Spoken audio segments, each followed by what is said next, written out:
Are a moving object with impetus. Much of it comes from the team's defense. It's effective in stopping the run, and against the pass, it's the best in the CFL. The Riders lead the league in 8 defensive categories. The head coach is delighted to see his offense begin playing up to the level of the defense. The running of Reggie Barnes sets up the rest of the attack. If they can keep playing this way, the Riders could rule this season. What teams don't want in October is a slump. The Calgary Stampeders have suffered a decline. They began with 6 straight wins, but now have lost 3 of their last 5. And last week, when Doug Flutie chewed up the Calgary defense, the Stampeders dropped their 2nd straight. The Calgary problems began with the loss of their own quarterback, Danny Barrett. Gil Renfro has not been as effective, but the Stampeders still have the league's top receiver in Alan Pitts, and the head coach knows there are 4 weeks left to switch from slump to momentum.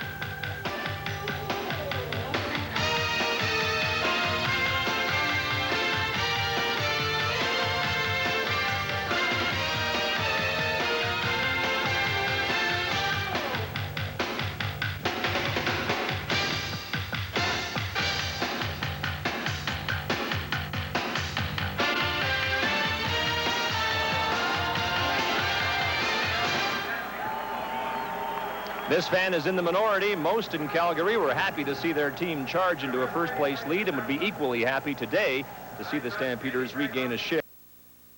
Welcome to Calgary, where through 14 weeks of the season, the Stampeders enjoyed the division lead, but awoke this morning to find themselves in 2nd place. That's as a result of Edmonton's victory over BC last night. In overtime, Henry Gizmo Williams hauled in a 28-yard touchdown pass from Tracy Ham to give the Eskimos the win and move them 2 points ahead of both BC and Calgary. And so the Eskimos have sole possession of first place, but that will be only temporary if the Stampeders can win today and in the process arrest a 2-game losing streak. And they are up against a hot team in the Ottawa Rough Riders. In the broadcast booth to describe the proceedings, here's Don Whitman with Joe Galat. Thank you, Scott. Hi, everybody. And if the Calgary Stampeders do regain a share of first place, they'll do it with Steve Taylor, a former Eskimo quarterback. Steve Taylor's got great mobility, and that's the reason they got him in there. They're having problems with their pass protection. They think a guy like Steve Taylor, who hasn't had great experience, will be the one that can help them get out from the trouble they're having. Well, Steve Taylor will undoubtedly face a defense that will be coming after him. That's something the Ottawa Rough Riders like to do, pressure the quarterback. One of the things that Calgary has had problems with is their pass protection. They're last in pass protection. They've given up more sacks than anybody in the CFL. They're going to have to get their pass protection going because Ottawa will send everybody after you, and they're going to pressure and challenge the offense. Last week against Saskatchewan, Ottawa ran for 388 yards. Will they try and run the ball against Calgary? Well, that's their bread and butter. They have to go after the running game. Reggie Barnes gets better every time he carries the football. That sets up everything else that they do in their offense. And when they have Reggie Barnes cooking, Damon Allen is out around the end. He got the protection. He's got the defense controlled, and he's very effective. Calgary thinking about first place in the West. Ottawa with designs still on a 2nd place finish in the East. Scott? Don, Detroit businessman Lonnie Gleiberman still on the verge of owning the Ottawa Rough Riders. He will join us on Live at the Half, and we'll examine some key plays from 2 wild games that began Week 15 of the CFL season. The kickoff is up next in Calgary.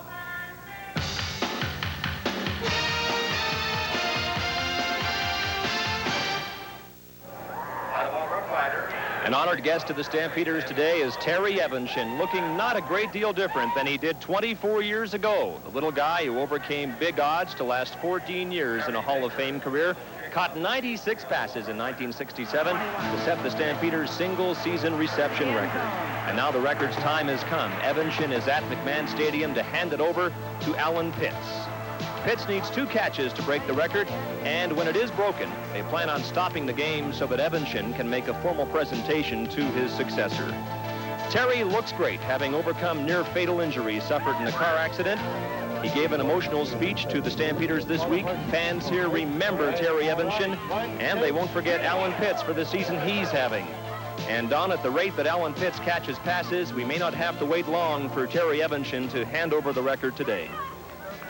Occur early in the football game, Scott, and it's good to see Terry Evanshin looking so good after that horrific automobile accident a couple of years ago. Of course, I had the pleasure of working with Terry on CFL telecasts on CBC a few years back, And I've always admired his courage and determination as both a player and an individual following that automobile accident. The Ottawa Rough Riders kicking off to the Calgary Stampeders. Smith on the return, and this is something Calgary does so well. They have great special teams, and they get excellent field position as Smith returns it to the 37-yard line of Ottawa. That was an excellent return, Don. What they wanted to get done was to kick out on the contained people, and they did that very well. But here's a guy like Derek Crawford back in the lineup. They don't even use him on special teams because they have Pee Wee Smith. And Pee Wee Smith with a 52-yard return as Steve Taylor, a former Edmonton Eskimo, starts for the Calgary Stampeders. Something of a surprise, as Ottawa had anticipated that it would be Gilbert Renfro as the starting quarterback. Great pass to Mitchell, tackled by Greg Stuman, gain of 7 Tim yards Petros right on the play. lugging the ball to the 30-yard line, stopped by Greg Stuman, and there's a penalty flag on the play on first down. Dave Ewell is the referee this afternoon, explaining the options to Calgary. So obviously the penalty call is against Ottawa. Offside. Ottawa number 26. First down repeated. Charles Gordon was guilty of the offside, so they opt for 1st and 5. 9 degrees is the temperature this afternoon. It's a beautiful football afternoon in Calgary on this Thanksgiving weekend. And wherever you're looking in this afternoon, we hope you enjoy the action between the Stampeders and the Ottawa Rough Riders. On the receiving end of that toss is Alan Pitts, and he is tackled by Daniel Hunter. And that ties Terry Evanson's Stampeder career record of 96 receptions. That record set in 1967 at the time was a league record, and it took 14 years before that record was broken by Eugene Goodloe of Winnipeg in 1981. James Murphy of Winnipeg currently holds the league record of 113 receptions in a season, and Alan Pitts certainly has a shot at that record. Terry Evansson with the 97th reception of the year by Alan Pitts will make a presentation, and that could come very early in this opening quarter. 1st and 10. The ball is at the 27-yard line. Petros, the ball carrier, good. Oh, he'll get down to the score. Mitchell, I should say, not Petros. Eric Mitchell. A 27-yard run for the touchdown by Mitchell. It's time to see if you want a Stampeder souvenir.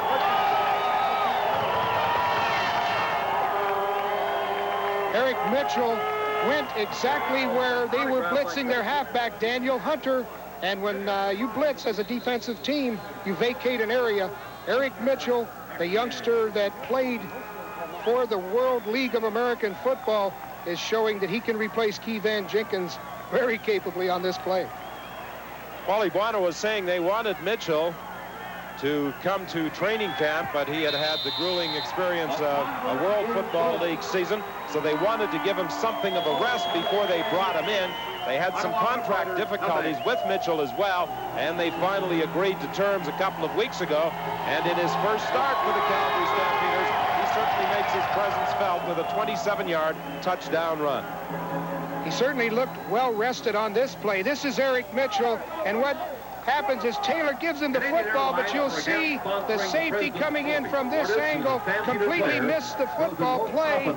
They vacated the area. Eric Mitchell is up. Daniel Hunter missed. He went all the way around him. Stars of the game. And he's in for the touchdown. I think he's glad he doesn't have to wear those lime green pants that he was wearing in Orlando. They certainly had some bright colors in the World League of American Football, and Eric Mitchell has certainly made a sparkling debut for the Calgary Stampeders, putting them into a 7-0 lead in the opening minutes of this first quarter here at McMahon Stadium. Bobby Gordon on the kickoff return. He can fly as well. Well, there's not much wrong with the special teams play of the Ottawa Rough Riders on their first kickoff return, as Gordon brings the ball out to the 48-yard line. That was a 31-yard return after a 57-yard kickoff. Paul Platney was there to make the tackle. Same kind of return, actually, that Pee Wee Smith had. They like to do that kick out on the contained people, and that gives them an alley up the field. Bobby Gordon's a good receiver and a good special teams player. Damon Allen had a strong performance last week in that victory over the Saskatchewan Roughriders. He got some help from the coaching staff in his play selection. They'll probably do the same today. He's airing it out deep down the sidelines. It was intended for Gordon, and Gordon was in a foot race over there with Junior Thurman. Junior Thurman on the coverage, incomplete. Second down, Ottawa. Play action pass, and that's what Damon Allen is hoping to do. Get Reggie Barnes to get that football up there and keep the defense honest. Then he'll be able to go to Stephon Jones and Bobby Gordon on the outside. Second and 10, Ottawa, the Rough Riders at their own 48-yard line. They trail by a score of 7-0 with 13-13 remaining in the opening quarter here at McMahon Stadium in Calgary.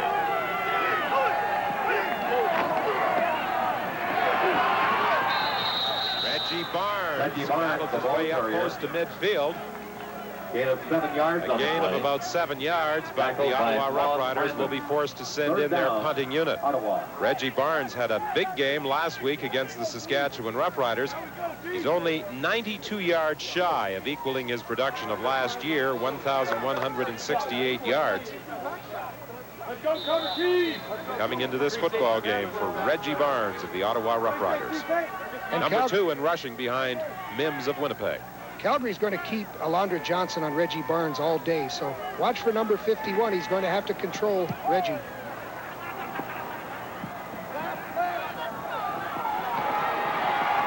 Pee Wee Smith on this punt return. He gets to the outside, breaks a couple of tackles, but there is a penalty flag.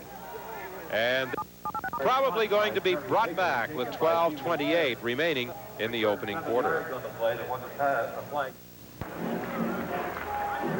On the sidelines, Marshall Toner talking with one of the Calgary assistant coaches. Marshall Toner is the backup at both of those slot back positions. Alan Pitts plays one side and Sean Beals the other. Joe Farragelli has seen the Ottawa Rough Riders win 6 and lose 4 since he took over as head coach. Wally Buono on the other side of the field has the Calgary Stampeders, and currently a tie for second place in the West, but with an opportunity to move into a tie for first place with the Edmonton Eskimos. Taylor fakes, tries to go to his right, and may have picked up about a yard. At Nebraska, he basically was a running quarterback. That's right, Don. All he did at Nebraska was run the option and hand off to some good football players. He's got that luxury with Eric Mitchell. I think he's a good running back, and we're going to see more of him. And then he's got to get the ball to Alan Pitts, get that record out of the way, and then just play for the win. One more reception will give Pitts the record as far as the Calgary Stampeder book is concerned, and there it is. On the sidelines, a first down. Pass number 97 for Alan Pitts. 4 yards on the play. Ladies and gentlemen, with that hit, Alan Pitts has just broken the all-time Calgary Stampeders national touchdown record. The previous record of 90 catches was set by CFL Hall of Famer, the former great Stampeder Terry Evans in 1967. Terry is with us today at field level. Let us join both Terry Evans and Alan Pitts at field level for a special presentation. Here is CBC's sports broadcaster, Scott Oak, with the ceremony. It was the longest standing record in Stampeder history, and it is now the newest. In slightly more than 14 games, Alan Pitts has caught 97 passes. It is the Stampeders' single-season reception record. It took 24 years for someone in a Stampeders uniform to put himself in the class of Hall of Famer Terry Evanson. And Terry is here today to make the presentation to the new record holder, Alan Pitts. This achievement is one I'm sure you will remember for a long time. I'm excited that a person of your ability, class, and love for the Canadian Football League has been able to enjoy such an outstanding season. I'm told that you have overcome adversity and have worked extremely hard at being the best you can. On behalf of the Calgary Stampeders, Stampeder football fans, and myself, congratulations on setting a new Stampeder single-season receiving record. You certainly deserve it, Alan. Alan Pitts was 4 years old when Terry Evanson set the Stampeder record that he owns today. Alan, that should give you an indication of just how difficult it was to break the record. Yeah, it really does. First of all, I'd just like to thank God for this accomplishment. You know, and I'll never forget this day, this moment. I want to thank Terry for coming out to present this. My coaches and teammates for their support. You know, it couldn't happen without them. Thank the fans here today for being here to make this moment for me. Thank you. Alan Pitts, congratulations on your record, and Terry Evanson, Calgary Stampeder fans would like to thank you for some great memories. Yes, indeed, some great memories provided for Calgary football fans during his career with the Stampeders. As I mentioned, the league record for most receptions in one season, 116 by James Murphy of Winnipeg in 1986, 113 by Terry Greer in 1983. This was catch number 97 this season for Alan Pitts. He leads the CFL, and he certainly has a shot at the league record with 3 games remaining after today. Mitchell, the ball carrier, trying to get to the outside. He's forced out of bounds after a pickup of about 3 yards. He made those 3 yards on his own, Don. He put on a tremendous move to the inside and was able to break it back out. That was not the design of the play. It was a trap play. Mitchell is a quick running back. They have big hopes for what Mitchell will be able to provide in Calgary over the final 3 games of the season and into the playoffs. They credit Mitchell with a gain of 4. It's 2nd and 6. The Stampeders leading by a score of 7-0. From the 25-yard line, Taylor is flushed out of the pocket, and he's going to be dropped for a loss. Greg Stuman made the initial contact. Steve Taylor was sacked by John. And that's something that the Ottawa Rough Riders will be trying to do, to take Taylor out of the pocket. That was the plan of Joe Farragelli, who is certainly familiar with Taylor. He was his coach at Edmonton. Now, he knows Taylor's strength is to get outside, and he's going to send the ends wide upfield to contain him. But they had good pressure on him. There was no place for Taylor to go on that one. Brent Matic has not had a punt blocked this season. In his first 2 years in the league, he had 2 of them blocked. Anthony Drawhorn on the return, steps out of bounds on the far side of the field at the 53-yard line. By Drawhorn, 5 yards on the play. I think one of the things Wally Buono has been able to accomplish is he's got a good organization. Everybody points to Calgary as the good special teams in the CFL. So Wally has done some things with the organization, his organizational ability. Special teams are solid, defense is solid. The offense has been struggling.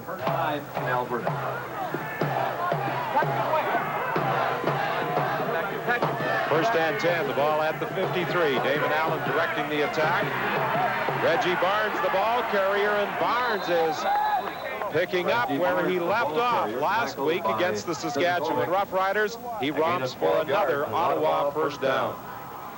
That's what Alondra Johnson alluded to yesterday when we talked with him. He said that Reggie Barnes is so difficult because he weaves in and out, but they're going to have to get Will Johnson in on the thing, and Junior Thurman's going to have to hold up out there on Stephon Jones if Calgary's going to do the job defensively. First and 10. The ball is at the 45 of the Stampeders. Allen throwing deep, just out of reach of the intended receiver, Brock Smith.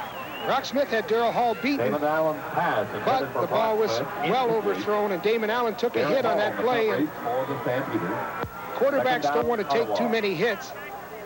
This is a good job. This guy Caulfield is an NFL player, 6'2", 250 pounds. They say he runs a 4.26. That's rocket speed. I don't know if he can do that. What do you think, Don? Yeah, that is fast. There's no question about it. But Wally Buono said he's been timed at 4.2 and 4.3 at 2nd and 10. They're very impressed with his speed. I think Damon Allen saw some evidence of the quickness of Caulfield. Pass over the middle, complete to Conrad. First down. The ball at the 30-yard line. Damon Allen's pass complete to David Conrad. Gain of 15 yards on the play. That's a good job by Damon Allen. He came up. Penalty flag on the play as well. Offside against Calgary, and that will obviously be declined by Ottawa with a pickup of 15 yards. He got up off the ground, Damon Allen did, and after taking a good hit, he came back and threaded the defense, saw his offensive inside receivers. He shows good poise here. Damon Allen's been looking sharp the last 2 weeks.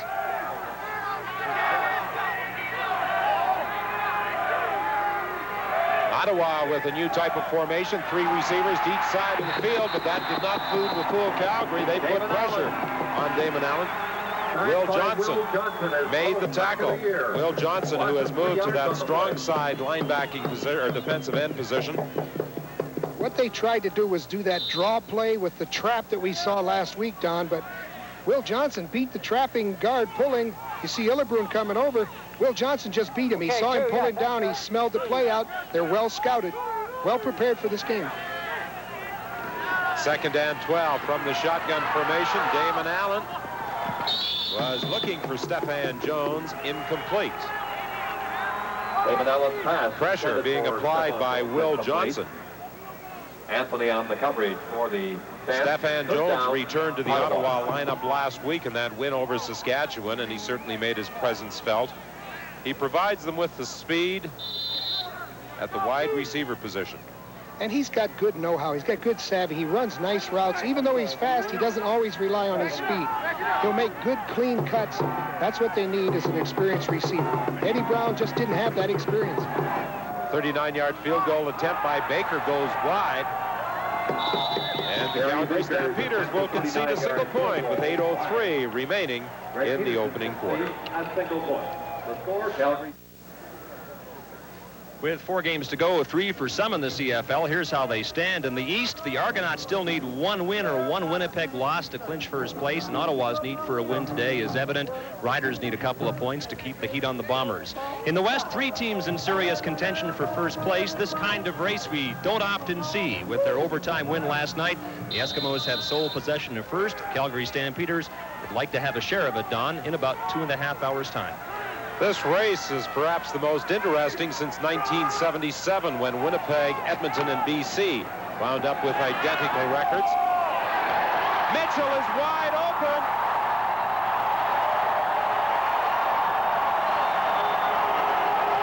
Two touchdowns for Eric Mitchell in his first CFL game. A 75-yard touchdown reception from Steve Taylor.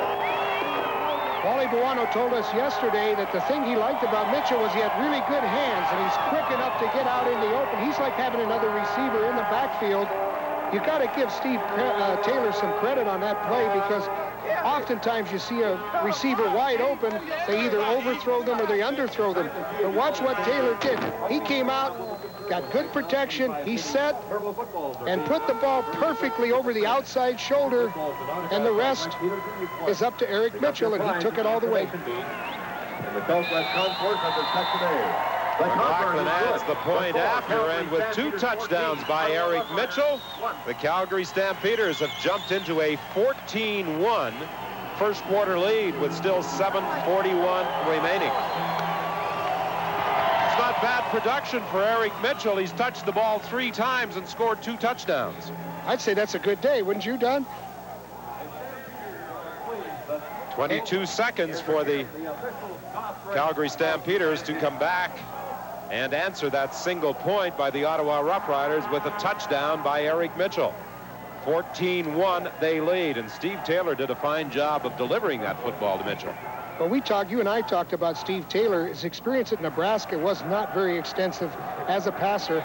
He took about 60 snaps, I think, at Edmonton, so he hasn't had a lot of experience, but he showed some poise, put the ball where it had to be, threw about a 20-yard pass, and it was a big play. He was told in Edmonton that he would be the number 3 quarterback, and he didn't feel that was a situation he was ready to get himself into, so he wanted to be moved. And, of course, Terrence Jones walked out of Calgary, and that left some room for Steve Taylor here. Gawhorn fumbled the kickoff, and his return gets him back to only the 15-yard line. Yes, Mitchell has reason to smile. Let's talk about Little Rock. That's his hometown, Little Rock, Arkansas. Good life. Stampeders. He loves it in Calgary. The sun is shining. He's got 2 touchdowns with 3 times touching the ball. 5'11", 205 pounds, out of Oklahoma, with Orlando in the World League of American Football this year. First and 10. The ball is at the 15-yard line. Not much running room inside for Conrad. Will Johnson was there to make the tackle. Coach Buono put Will Johnson to the wide side of the field this week to make room for Caulfield. But watch Will Johnson. He just comes back down to the inside. He's unblocked. Hey, you better block Will Johnson if you want to make a first down. There are people who believe that Will Johnson is more effective playing on the wide side. Of course, he and Ballard played in both positions. Stephan Jones can't make the catch. Damon Allen's pass intended for Stephan Jones. Greg Peterson came over to help out Anthony in defending against Stephan Jones. Third down. You're right about that, Don. If it wasn't for Peterson, Anthony didn't have him covered. I think Peterson's the one that came over to distract the situation enough. At least he got into his vision. And when you get into a receiver's vision, sometimes that hurts their ability to catch the ball. Terry Baker stands at his own 1-yard line for this third down punt.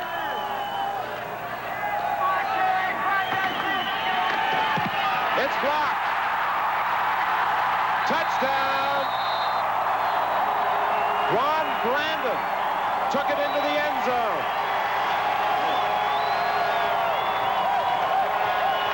Oh, that's a momentum builder. When you can block a kick, you got a team backed up, and then you put the pressure on that they just put on that rush.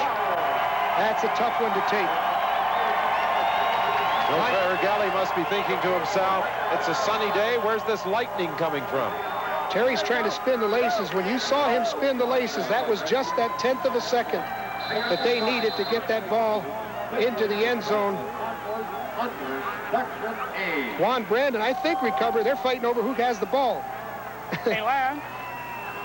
Juan saying, hey, I finally ended up with the ball. It's my touchdown.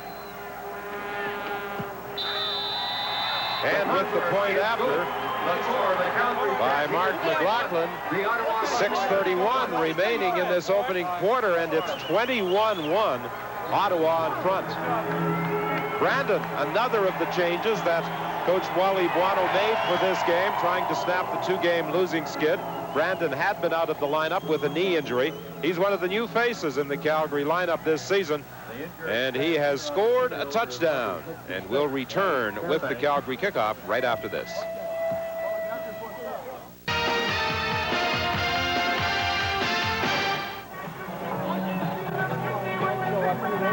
38-year-old Lloyd Fairbanks was shaken up in the convert attempt. However, he appears to be okay. He has played in this, his 254th CFL game. That's the most games among active players. That ties him with Dave Cutler for second place in the CFL record book. Only Ron Lancaster with 288 games has ever played more in the CFL. Drawhorn with a big return inside the Calgary 50-yard line. They'll spot the ball at the 48. Both teams, Joe, have had great special teams play. Well, they're excellent. You can see where both teams have schemed up their special teams, doing a great job on the returns. A 50-yard run back by Anthony Drawhorn. Ottawa, 1st and 10. They spot the ball at the 49.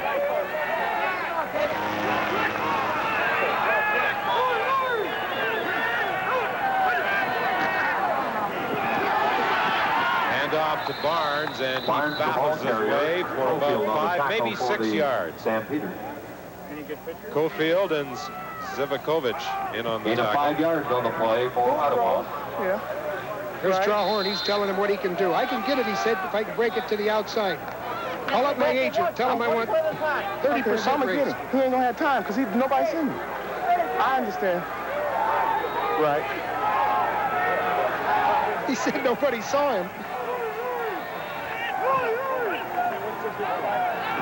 And off to Barnes again. Barnes started outside, cut back inside, and gets a first down. Cofield was there to make the tackle of the Ottawa running back, but not before Reggie Barnes picked up another first down. That's the Ottawa trademark. That counter play, they like to pull those linemen, and then Reggie does a good job. He'll always read that first lineman pulling, and then he'll break up inside or outside of him. That time it was inside. First and 10. The ball is at the Calgary 37, 5:03 remaining in the opening quarter. 21-1 Calgary leading Ottawa. Movement at the line of scrimmage. That draws a penalty flag. Barnes, the ball carrier. Barnes will stop right at the line of scrimmage for no gain, but I think it's offside. Calgary. And that's the signal from referee Dave Ewell. Damon Allen's one of the better quarterbacks in the league to get those defenses jumping. That's his cadence. It calls people offside. Offside. Calgary number 75. First down repeated. Stu Laird was the player who jumped too quickly. He's back in the lineup after being out for a couple of games with a foot injury. He needs one more sack, and he'll be the all-time Calgary sack leader. Okay, right. First and 5 now for Ottawa. The Rough Riders at the 32. Hand off again to Barnes, who is getting a big workload early in the football game, and he'll pick up a couple of yards. It will be second and 2. Well, that Caulfield, we talked about him before, but one of the things we failed to mention was he bench presses 500 pounds. That time he just bench pressed Rob Smith. Not quite 500 pounds. Wally Buono was telling me this morning that the reason they decided to dress him for this game, in practice, he said he looked too good to be real. He looks good. He's really built. Barnes, will he get the first down? It will be close. Caulfield is on top of him with help from Alondra Johnson. I guess he looks good to Ottawa, too. I'd go the other way. This one is close enough to require a measurement. Caulfield has tremendous quickness, and obviously he has some strength as he fights off the block of Smith and gets in on the stop on Reggie Barnes.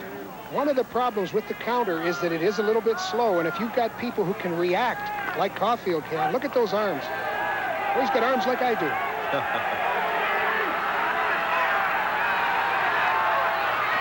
Arms like your entire body, perhaps. On third down, Barnes looking for that first down, and he should have it. John Daniels, that was a good cut by Barnes. I don't think he had anything at the point of attack. The play was called to go left. Barnes didn't have anything, so he broke it all the way back, cut off of the right side. I think he made it. Ottawa is reacting as though he made it. Let's see as they stretch out the chain. Ooh, it is close. It's just the tip of the football to provide Ottawa with a first down, much to the relief of Joe Farragelli. Give Illebrun credit on that. Brian Illebrun, he was the only guy on the front that made any movement, and that's what Barnes found, and that's a great running back when you can find where the movement has been made. First and 10, the ball at the 27. The fake to Barnes. Damon Allen's in some trouble, loses the football. Calgary claim they've got it, and the officials concur. The football. Stampeders have recovered. Caulfield comes up with the football, so the two new additions to the Calgary Stampeder lineup are certainly making their presence felt in this opening quarter. 2 touchdowns by Eric Mitchell and a fumble recovery by Caulfield. Yeah, I think Caulfield swatted the ball and recovered the fumble at the same time. Now that's a guy that's quick. Makes the coach look good too, doesn't it? First and 10 Calgary. The Stampeders are at their own 28-yard line. 2:53 remaining in the opening quarter. Steve Taylor going deep, looking for Pitts. He got turned around as he attempted to change direction at midfield, and Anthony Drawhorn was running with him. Second down, Stampeders. Anthony Drawhorn's been doing a nice job the last few weeks. We've seen him on all the good receivers. It seems like all the good receivers are number 18. Fairholm last week, Pitts this week, but Drawhorn's right there. It would have taken a perfect pass to be completed. Anthony Drawhorn spent 2 years with the BC Lions before joining the Ottawa Rough Riders. Pitts, 97 receptions, breaking Terry Everson's 24-year-old club record earlier in this opening quarter. He can't hang on to Steve Taylor's sideline throw, and the Calgary Stampeders will be forced to kick it away with 2:21 remaining in the opening quarter. Stampeders. This is why Wally Buono wanted to get the record out of the way. He wanted Pitts to catch a couple early and then forget about the record. Pitts pushes off. The ball is high, but hey, you got to catch those. Pitts leads the CFL in 3 categories: receptions, yardage, and receiving touchdowns. Drawhorn is back for this 3rd down punt. He lets the ball bounce and then has to chase it down and fall on top of it back at the 33-yard line. That's one of the dangers on artificial turf. If you don't field the ball clean, you can sometimes take some strange bounces. Oh, you hear those special teams coaches, they always say, catch the ball on the fly. You never know how it's going to bounce. That thing's got points on both ends. You don't know where it's going to land and where it's going to go when it does bounce. You've seen him bounce back into somebody's hands. Joe Farragelli saw that one bounce the wrong way. Have a designated driver. Take the C train. 21-1, Calgary leads Ottawa with 2:02 remaining in the opening quarter. A pair of touchdowns by newcomer Eric Mitchell, and another by Dwan Brandon on a block punt. First and 10, Reggie Barnes made a couple of yards before being spun around at the 35-yard line. A gain of 2 yards. Well, he had no chance. Mark Singer came in untouched, and Reggie had to bounce away from him. When he bounced away from Singer, there wasn't any place to go. The Ottawa Rough Riders have 3 games remaining on their schedule, just 1 at home. That's on October the 26th against the Winnipeg Blue Bombers, and that could be a battle for second place in the East. 2nd and 8, Damon Allen drills it over the middle to Jock Climbing. That'll be a first down up at the 46-yard line. He was driven back to about the 41, but they'll spot the ball at the point of the furthest progress by Jock Climbing, and that was just beyond the 45. Well, Jacques found that seam in the zone defense. Damon delivered, and he's been impressive. Damon's putting zip on the football. He's throwing darts out there. We're into the final minute of the opening quarter. It's 1st and 10, Ottawa. Again, movement at the line of scrimmage. Penalty flags as a result. Reggie Barnes is brought down by Will Johnson. No gain on the play. But it could be offside Calgary once again, and that's the signal from referee Dave Ewell.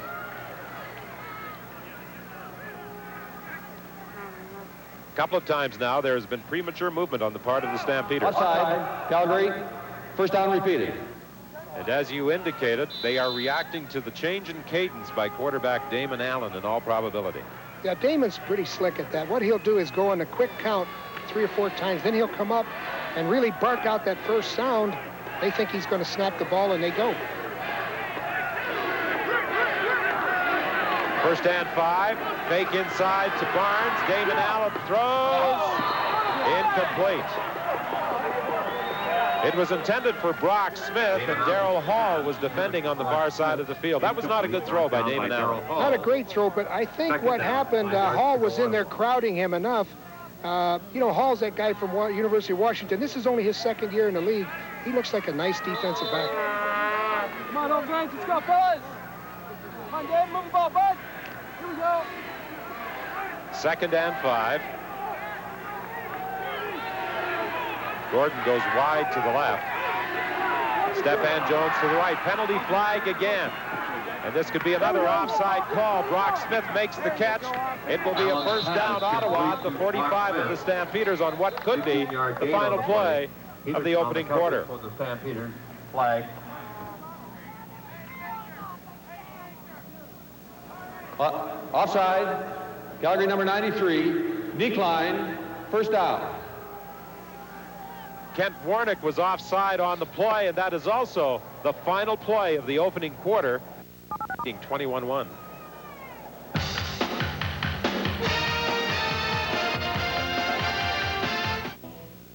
Today is Kids Day at McMahon Stadium. And a part of this special Well, day the Ottawa is Rough Riders must feel as though they ran into an open switch in that first quarter. 3 very quick touchdowns by the Calgary Stampeders. And the Ottawa Rough Riders for the rest of the afternoon will be forced into playing catch-up. And they now have it 1st and 10 to start the second quarter at the Calgary 45-yard line. The toss to Barnes. Barnes cuts back inside behind a good lead block, and then is upended on a fine hit by Anthony. Barnes, the ball carrier. Well, that was a good hit by Anthony. He really put it to him. They're not having any success inside, so they got him on the outside on the toss. Ottawa. That big touchdown strike from Taylor to Mitchell, and the 27-yard touchdown run by Mitchell, responsible for most of the yards accumulated by the Calgary Stampeders in the opening quarter, even though the Ottawa Rough Riders have a big edge in time of possession. On second and about three, Reggie Barnes should have a first down, preparing to drive inside the 35-yard line. Barnes last year with 1,260 yards. As I said earlier, coming into this game, 92 yards short of surpassing his rookie total. Calgary's looked stronger against the run than I've seen them all year, and I think it's because of Will Johnson and Tim Caulfield. They're squeezing everything down to the inside. First and 10, the ball inside the 35-yard line. 21-1 the score. The Stampeders leading Ottawa. The Stampeders trying to move into the first-place tie with Edmonton in the West, and in the process snap a two-game losing streak. Here's the toss to Barnes. Barnes, the ball carrier. He was slowed down initially by Kent Warnock. Caulfield on the tackle. And then Caulfield came over to assist on the tackle. It will be a gain of about 1, make it second and 9. Kent Warnock's a little bit upset with himself that he missed the tackle, and he's upset that he's been jumping off sides, because when you're 6'7" and you jump off sides, everybody sees you.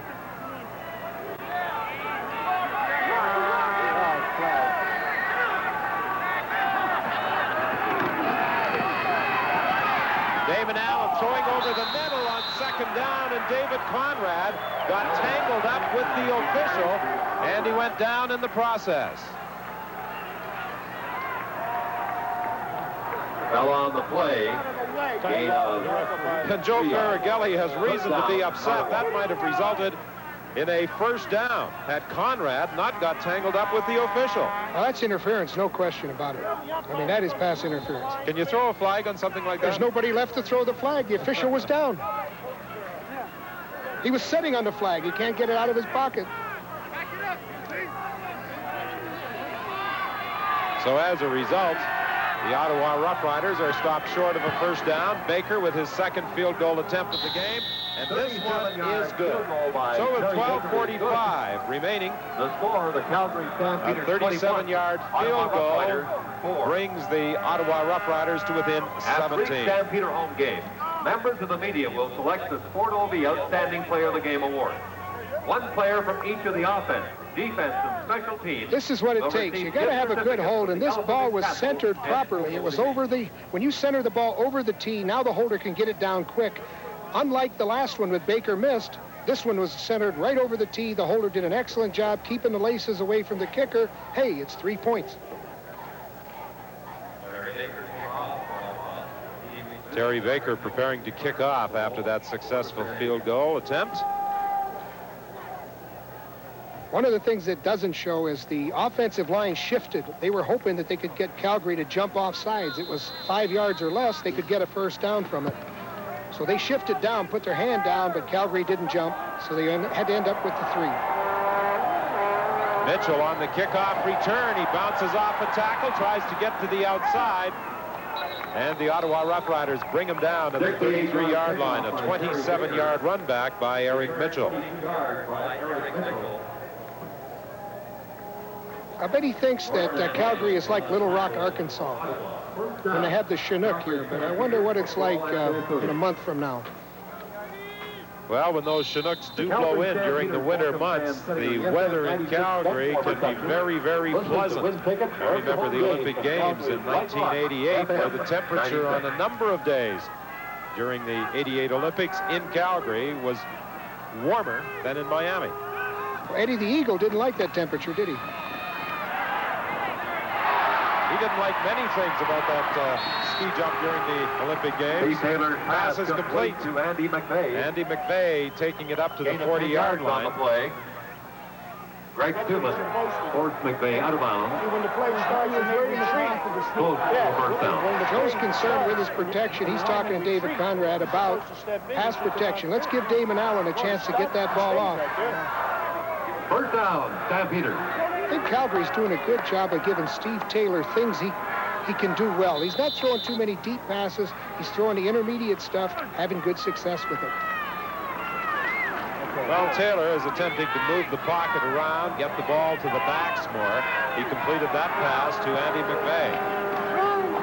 This one he gives to Mitchell. And Mitchell is finally brought down by Scott Flagel, but not before he picked up maybe 6 yards. He put about 3 good moves on just to get those 6 yards. I think he's got good ability to cut laterally. Second down, Stampeders. Snipes misses him here because he's trying to aim for where the man was instead of where he's going to be. He took a lateral step. Now watch him break another tackle, and he got 6 yards on his own, really. 11:18 remaining in the half. 21-4 is the score in favor of the Stampeders. 2nd and 4, Calgary with the football. Penalty flag in the play. The pass over the middle intended for Beals.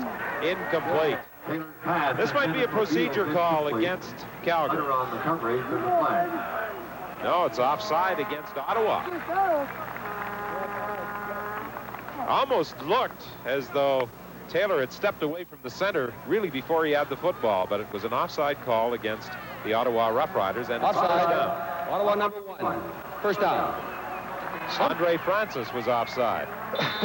Hey, how about Andre? He's done that a few times. A cornerback being offsides. You got to watch where you line up. He likes to get up close to them. He's done that on kicking sometimes. He'll line up. He doesn't look for the ball very often. He looks right at his man. And that was a costly offside early in the year against the Edmonton Eskimos, where it enabled the Eskimos to line up again and get the winning points. Mitchell, the ball carrier for the Mitchell this time is stopped after a pickup of about 1 yard. When you blitz as much as Ottawa blitzes and you blitz right into the ball carrier, you're in good shape. That's what they did that time. They put the pressure on, but they put it on right at the ball carrier. Patrick Wayne was right up inside the designated running lane. 2nd and 9. Taylor is flushed out of the pocket.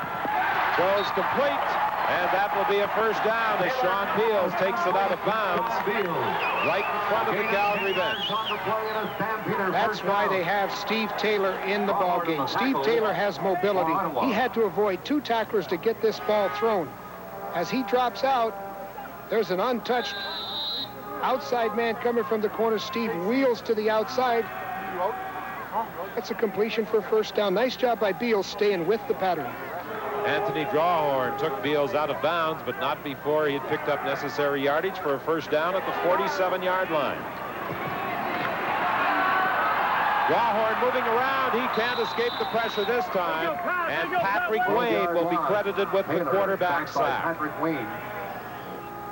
2nd down. Patrick Wayne was the 3rd guy that had a chance at him. And the third guy's the charm. Culper went by him.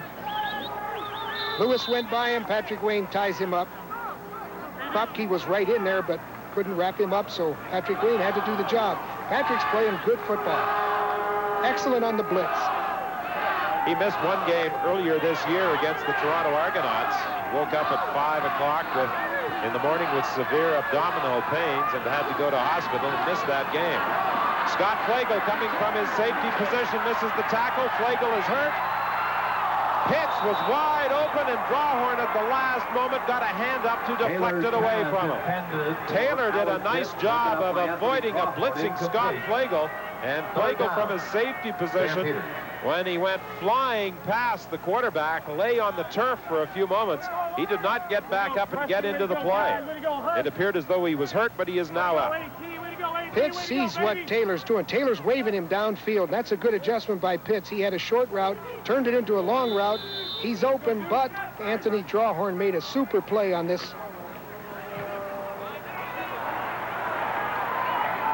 Drawhorn waits for the 3rd down punt at the 10-yard line.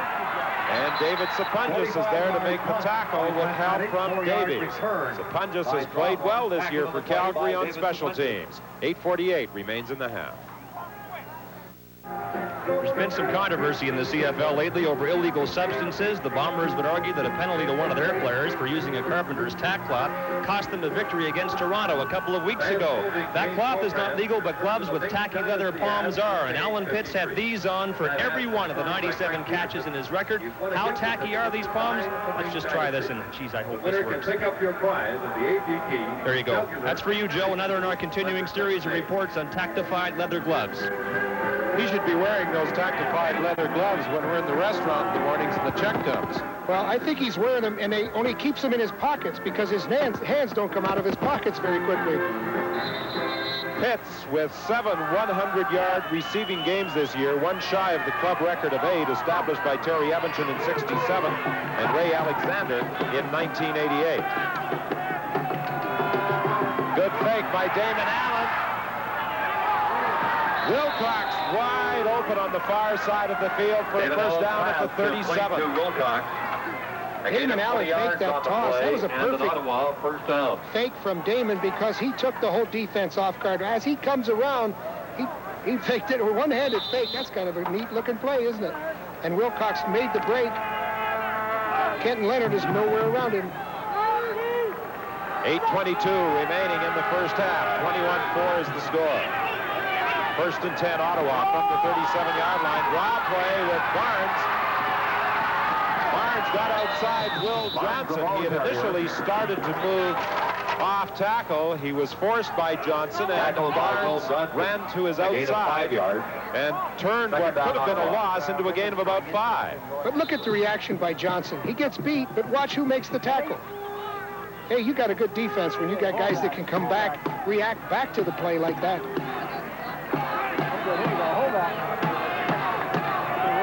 Johnson had 16 sacks last year playing on the strong side. That's where he's lined up again today. Barnes, the ball carrier, tackled by Stu Laird made the tackle and may have prevented Barnes from picking up a first down on 2nd and 5. Ottawa. He'll be about 2 yards short, and as a result, Farragelli opts to send out the punting team with 7:30 remaining in the half. Hey, I'll tell you what's happening. They've got a game plan set up. Joe Farragelli set this game plan up for the Calgary defense. But Tim Caulfield, he's not part of that Calgary defense. And Mark Singer's a new guy in there, and Will Johnson playing a strong side. This game plan doesn't work against this Calgary defense. It's a new defense thanks to Wally Buono's moves. I think Ottawa really anticipated seeing Gilbert Renfro at quarterback in today's game. Pee Wee Smith lets the ball bounce and then knocks it out of bounds at the 16-yard line. So that's where Calgary will scrimmage 1st and 10 when we return to McMahon Stadium. Detroit businessman Lonnie Gleiberman must be dangerously close to buying the Ottawa Roughriders if he's made the trip to Calgary with them. We're told the deal could close as soon as Thursday of next week, and Lonnie Gleiberman will join us on Live at the Half. There was a wild game in Winnipeg on Friday night, another in BC last night, and we'll examine some key plays from those games when we go coast to coast on Live at the Half, Don. Yes, and Doug Flutie put on quite a show in a losing cause last night, and in the process broke 2 league records, the most completions in a season, 392, erasing the old standard of 380, and with 5,676 yards, he breaks the mark of 5,648 yards established by Warren Moon. He just fell short of the one-game passing record held by Sam Echeverry. The pass over the middle intended for Pitts, incomplete. There's a penalty flag on the play. A late call. Alan Pitts, incomplete, flag on the play. Scott Flago and Patrick Wayne are both protesting. Looks like Snipes is upset the most, and it might be on Angelo. Forward pass interference, Ottawa, first down. He called it against the whole team. Dave Ewell didn't identify the culprit, but Scott Flago and Patrick Wayne were both in the area where the pass was thrown to Alan Pitts, the intended receiver.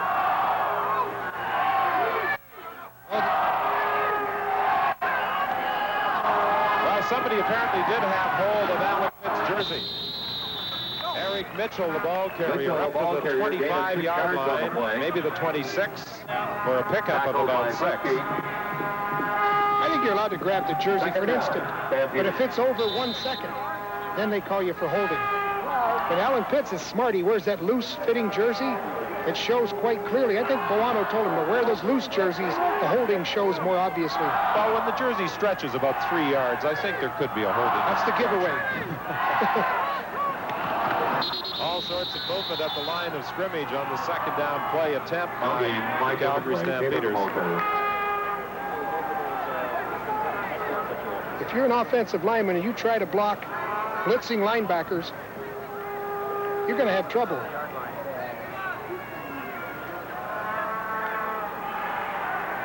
Procedure. Calgary number 63. Second down repeated. Bill Henry obviously moved from his left guard position prior to the ball being snapped. They had a blitz on, and they were crossing linebackers and linemen coming in there. They were all offside. Lego was coming from his safety position.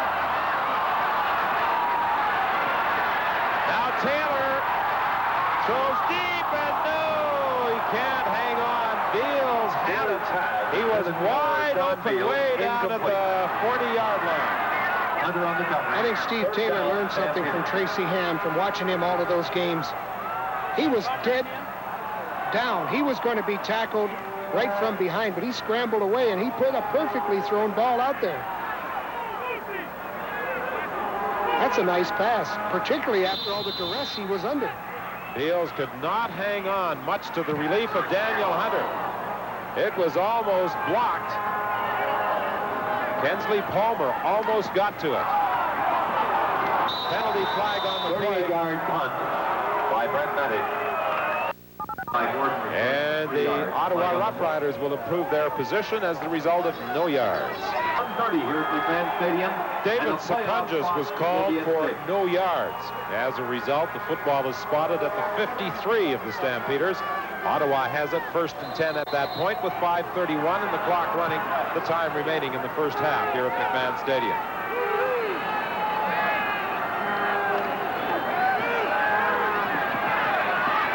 Damon Allen throwing to the sidelines. The pass is complete. Stephan Jones will have a first down. Pass complete to Stephan Jones, a gain of 17 yards on the play. Stefan's limping a little bit, but Damon knows what Stephan can do. As he comes down the field, Damon's already cranking it up, ready to let it go. He knows where the break will be. He puts the ball into Stephan, and he tries to make some extra yards and twisted his ankle. Barnes out of the ball game. Conrad and Sean Daniels in, and Sean Daniels is the ball carrier. Sean Daniels, the ball carrier, gain of 4 yards on the play, tackled by Cofield. Second down, Ottawa. Barnes last week against Saskatchewan ran for 159 yards. He already has picked up 56 yards this afternoon against Calgary. But he's earned every yard. He hasn't really gotten one big play. He's had to work for it. Second and 6. Daniels was able to pick up 4. Allen throwing. Pass to the sidelines. And Gordon and Anthony. After Gordon made the catch, do some pushing and shoving. A gain of 5 yards on the play. They'll spot the ball very close to that forward marker. Anthony on the coverage for the Stamp. Anthony made a good open field tackle. He came right up there, chest on chest. Gave him a big hug. But there was a lot of extemporaneous action out of bounds. Taken up on the play for the Stampeders. Suzukovic. Looks like it's against Bobby Gordon. Gordon made the catch. Major foul. Unnecessary roughness. Ottawa number 86. It'll be first down. I don't think there's any reaction, but the initial movement was by Gordon. He took a swipe at Anthony after making the catch. You'll see it on the replay, perhaps. Maybe Anthony was a little rough, but Gordon took a swipe at him. Anthony retaliated, but it was that initial move by Gordon that resulted in the penalty flag. I don't think Anthony should retaliate. I mean, if you're going to get the penalty, it should be 2 penalties. Shriko Zizakovic is limping here. He's been doing a good job against the run as well. That's a tough defense in there. They've got a good, solid inside front 4 against the running game. And I think Alondra Johnson, with his range, that makes them a pretty formidable defense. And that's what Wally Buono said. We play pass defense well. We need to get our run defense geared up. Zizakovic comes out. Stu Laird goes in at that defensive tackle position. Tomorrow, we'll see the current coach of the Saskatchewan Roughriders, Don Matthews, against the former coach of the Roughriders, John Gregory, now the boss of the Hamilton Ticats from Iberwin Stadium. You'll see it at 1:30 Eastern Time on the CBC television network. We hope you'll be joining us on Thanksgiving Monday for that game. Long throw down the sidelines, incomplete. The intended receiver, Stephan Jones, going down the sidelines, and he was having problems as he was bumping with the defender, and would have been out of bounds even had he made the catch. Well, there was contact, there's no question about that, but Ken Leonard, he's allowed to have his territory as well. And he was looking for the football, so that's what the referee ruled. Both of them were looking for the football. Even though there was contact, it was not interference. Okay, slide. 2nd and 10. The ball is back at the 41-yard line. Stephan Jones lines up wide right. Pressure from the backside. Damon Allen got away from Caulfield initially. The ball comes loose. And it's recovered by Sean Daniels. Daniels tackled by Peterson. A loss of 10 yards on the play. They're down. Damon was in trouble right from the get-go. Caulfield just didn't wrap him up. He swung him around. And we're on the 41, guys. And now Dwan comes in.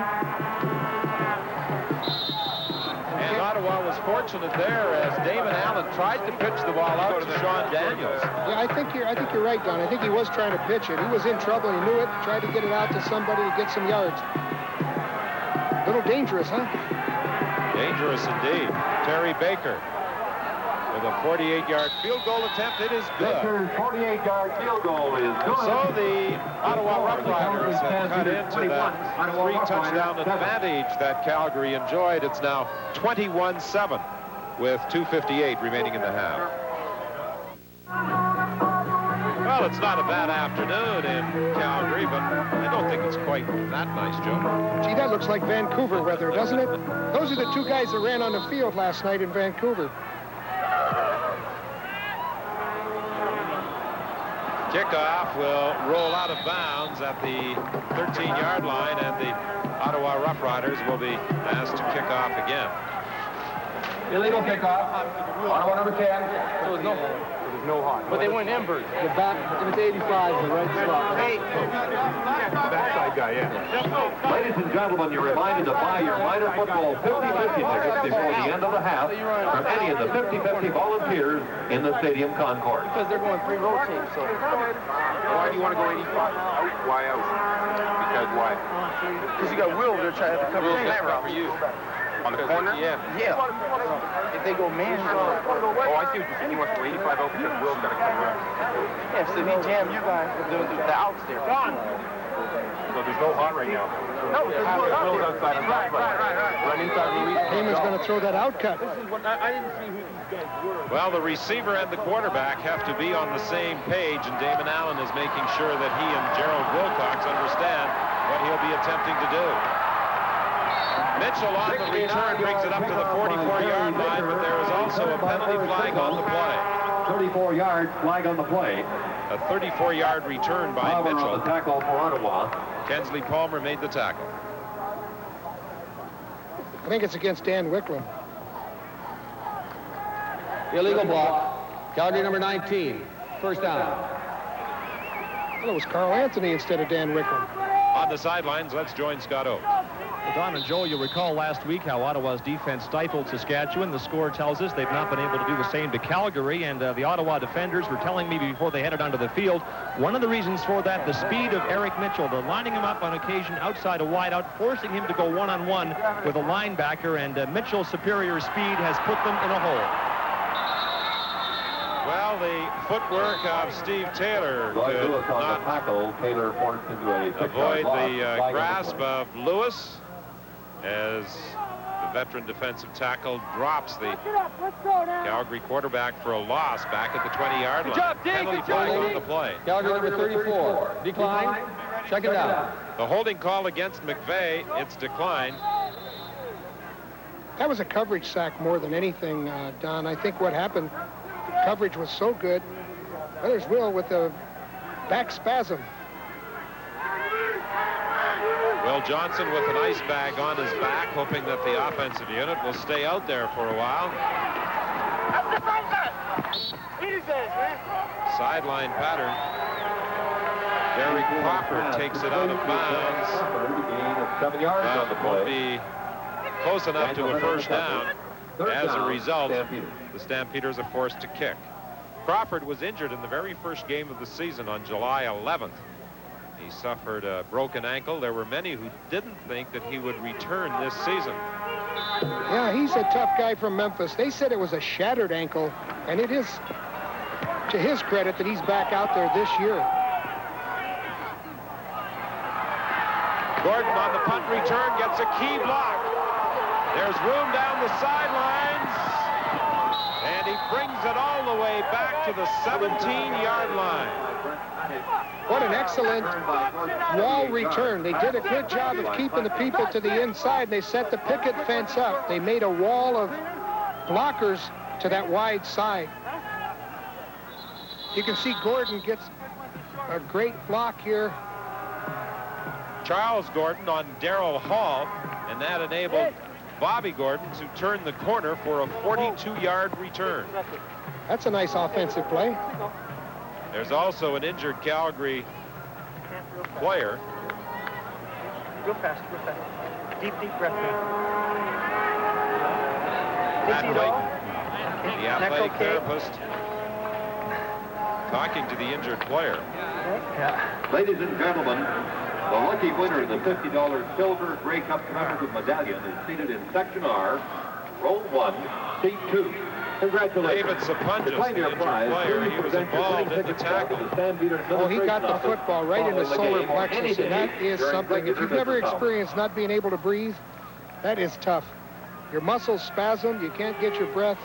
Good job by the trainer, though. He's got him up, breathing well and walking off the field. I like to see that. In the American League Championship Series, Minnesota leading Toronto 1-0 in the first inning on a Kirby Puckett home run. Minnesota trying to advance to the World Series, and they'll do it with a win this afternoon. They lead that ALCS 3-1. First and 10.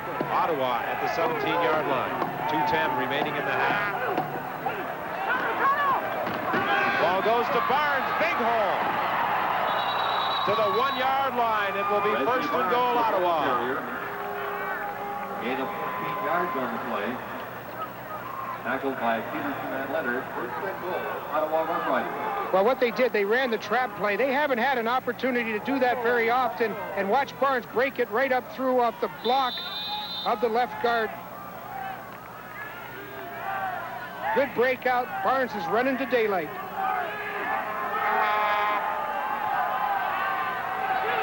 From the 1, it's first and goal, Ottawa. Sean Daniels gets the call. He's got a touchdown. Sean Daniels, the ball carrier into the end zone. Well, Joe Farragalli has to be pleased with the way his team has fought back, and so is that young fan. They were down 21-1 early in the first quarter. Terry Baker will attempt the convert, and if he's successful, it will be a 7-point game. Sean Daniels is one of those guys they love to give the ball to on short yardage. That's why. When they talk about body lean, his shoulders are so far over his knees, he's only going to go one way. That's forward. Good job, Sean Daniels. He played at Bowling Green. He was acquired by Ottawa in a trade with Saskatchewan for Orville Lee. Terry Baker's point after it. It's now 21-14 with 1:47 remaining in the half. The 3 Calgary touchdowns in that opening quarter were all big plays. A 27-yard touchdown run, a 75-yard pass, both of them by Eric Mitchell, then a blocked punt with Dwan Brandon recovering the ball in the end zone. But the Rough Riders have fought back. A couple of field goals by Terry Baker and the touchdown by Sean Daniels, and it's 21-14.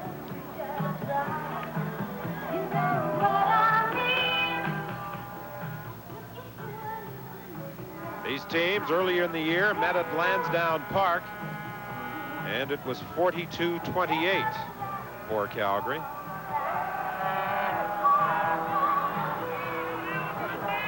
Brian Illebrun made a key play on that touchdown for Sean Daniels. He came right out and was the lead blocker.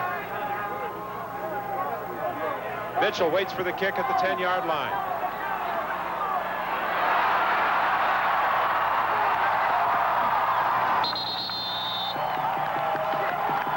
This is a ball player that will create some excitement in Calgary over the balance of the season if he continues to perform the way he has in this his CFL debut. 2 touchdowns already, one as a running back, the other as a receiver, and he has also created excitement on special teams. That's what Joe Farraghelli was most concerned with. You see, Pee Wee Smith got in position. I would say made a great block, but he didn't make a great when he just got in good position. Joe is afraid of their speed, and they're showing speed. That was a 49-yard return by Eric Mitchell. Eric Mitchell again, he can't get away from Patrick Wayne. Good defensive work.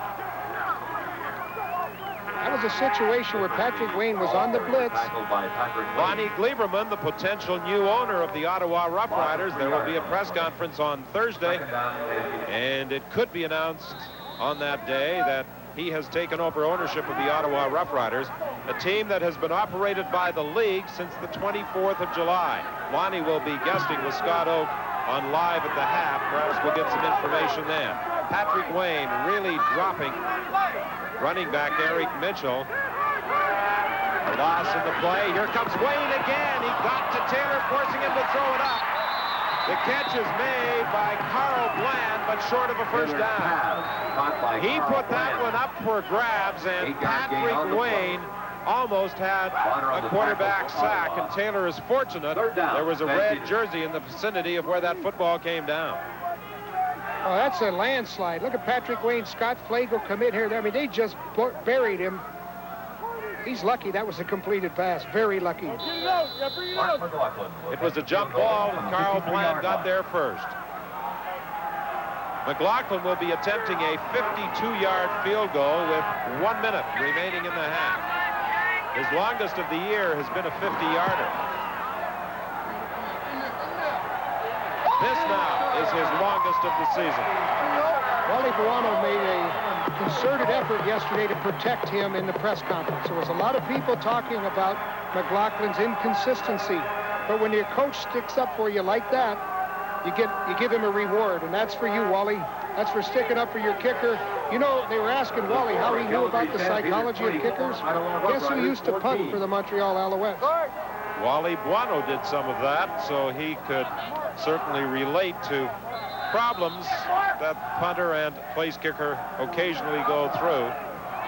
The longest field goal that McLaughlin has ever kicked was 58 yards on October 9th, 1988 against Saskatchewan.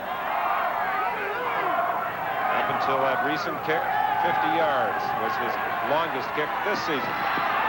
David Allen was simply throwing that away. David Allen has. Well, there's not much time, and I think he probably should have kept the football and maybe run up for the line of scrimmage. Second down, Ottawa. Damon Allen was being pressured by Will Johnson. Couldn't find a receiver open, so he went to the sidelines. Yeah, you don't want to string that out. Go on up the inside and waste the clock away. Incidentally, when Wally Buono was punting, used to punt maybe average of 45. I came to Montreal and coached him up. He's averaged 39 yards after that. Wally was saying that was a problem, that you interfered with his kicking skills. He was just kidding, of course.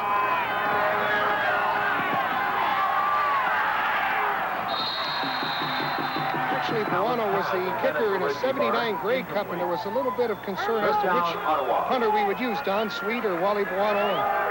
And the old coach stuck up for him. He outkicked Hank Alisic in that ballgame. I always remind him of that. Damon Allen on second down was trying to hit Barnes. It fell short with 41 seconds remaining, so the Stampeders, leading 24-14, will get an opportunity in the final seconds of this football game to perhaps add to their 10-point advantage. They've been so effective on their kick returns, and I know Joe Farragelli said yesterday, we've got to hold them down on the kick returns. They haven't done it. Good kick by Baker. Pee Wee Smith waits for it at the 30. Penalty flag on the play. 46-yard. It's brought back to the 43-yard line. Baker, taken by Pee Wee Smith. But it appeared to be an illegal block by Andy McVeigh made the tackle back in the vicinity of the 30. First down, Stampeders. Well, that's one way to hold them down. An illegal block, I should say, against the Stampeders. Illegal block. Calgary number 34. First down. Andy McVeigh, the guilty party. Danny Barrett back in the lineup. Be ready to go, baby. And he's looking forward to returning next Sunday against the Toronto Argonauts at the Sky Dome. He suffered a broken index finger on his throwing hand on Labor Day. That's the third consecutive year that he has suffered an injury in a Labor Day game. I think Barrett next year might decline to play on Labor Day. I don't blame him. I'd pass. You know, we watched film of him yesterday, practice film of him throwing the football, and even though that knuckle is still sore, it's his index finger knuckle. It's still sore, but he has pretty good zip on the football. Wally could have used him this week, but he said, I'm going to keep him out until he's ready. I think it's that Joe Farragelli theory. When a doctor says he's ready, give him 7 more days. University of Calgary Dinosaurs, youngest team in the league, 24. University of Alberta, 17. Stu Laird, as the injured Calgary player. Pardon me, Marshall Toner. British Columbia Lions, 38. Edmonton Eskimos, 45 in overtime last night before 54,000. Having some problems with his left knee. Friday, Winnipeg Blue Bombers, 28. Toronto Argonauts, 27. Junior football, semifinals. Toner is a product of the University of Saskatchewan.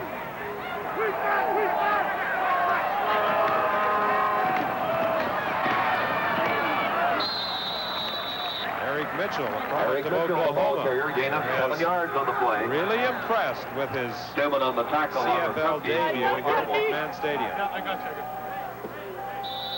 Pat Clayton is looking at the left knee of Marshall Toner. He was a pretty good junior hockey player with the Saskatoon Blades, as well as being an outstanding football player at the University of Saskatchewan. That's a big hockey player.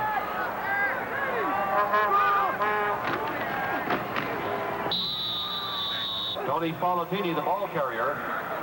Again, the first carry of the afternoon for Spallettini as he went looking for a first down and will be very close enough for a measurement with 5 seconds remaining in the half. 24-14 the score. The Calgary Stampeders leading the Ottawa Roughriders. Speaking of universities, Don, we saw a great game here yesterday. University of Calgary won over Alberta. Good football game. Of course, they didn't play St. Mary's. Tom Wilkinson, former Edmonton Eskimo quarterback, the coach of the University of Alberta. He's got a big line coach, too, named Bill Stevenson. I mean, a really big line coach. Just make sure, Bill, that you identify Joe Galat as making that comment. Taylor keeps driving straight ahead. That should be the final play of the half, and it is. So the Calgary Stampeders go to the dressing room leading by 10. Stay tuned for Live at the Half.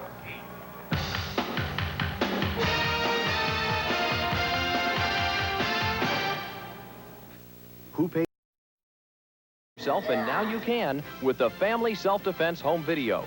Presented by Karate Master Joe Paul Yuso, this step-by-step basic self-defense program is easy to follow and fun for the whole family. In this home study course, you will learn techniques such as striking, blocking, ground defense, escapes, and the basic self-defense pattern.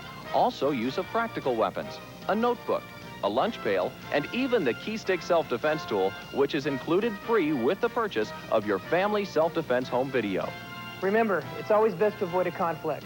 But if one arises, you need to be prepared. To order your family self-defense home video, call 1-800-248-USKO or send check or money order for $29.95 plus $3.50 shipping and handling to United States Karate Organization, 6706 Magnolia Avenue, Riverside, California, 92506. Order now and get your free key stick self-defense tool. Call 1-800-248-USKO. Statistically, in the first half at McMahon Stadium, the Ottawa Rough Riders had the edge in a couple of departments, first downs and yards rushing and time of possession. But the Calgary Stampeders lead by 10 points. 24-14 is the score, the result of a 3-touchdown explosion in the opening quarter. Ottawa ran the football 18 times, passed 16 times. Calgary, 10 running plays, 11 passing plays in the opening half. A very disappointing crowd at McMahon Stadium this afternoon. Only 18,000 watching the action. And this for a team that is fighting for first place in the West. Doesn't really make sense when you look at a couple of the crowds that attended games earlier in the year. Over 30,000 for a date against the BC Lions and another against the Edmonton Eskimos. Gilbert Renfro, who was expected to start this afternoon in a backup role, he may see some action in the second half.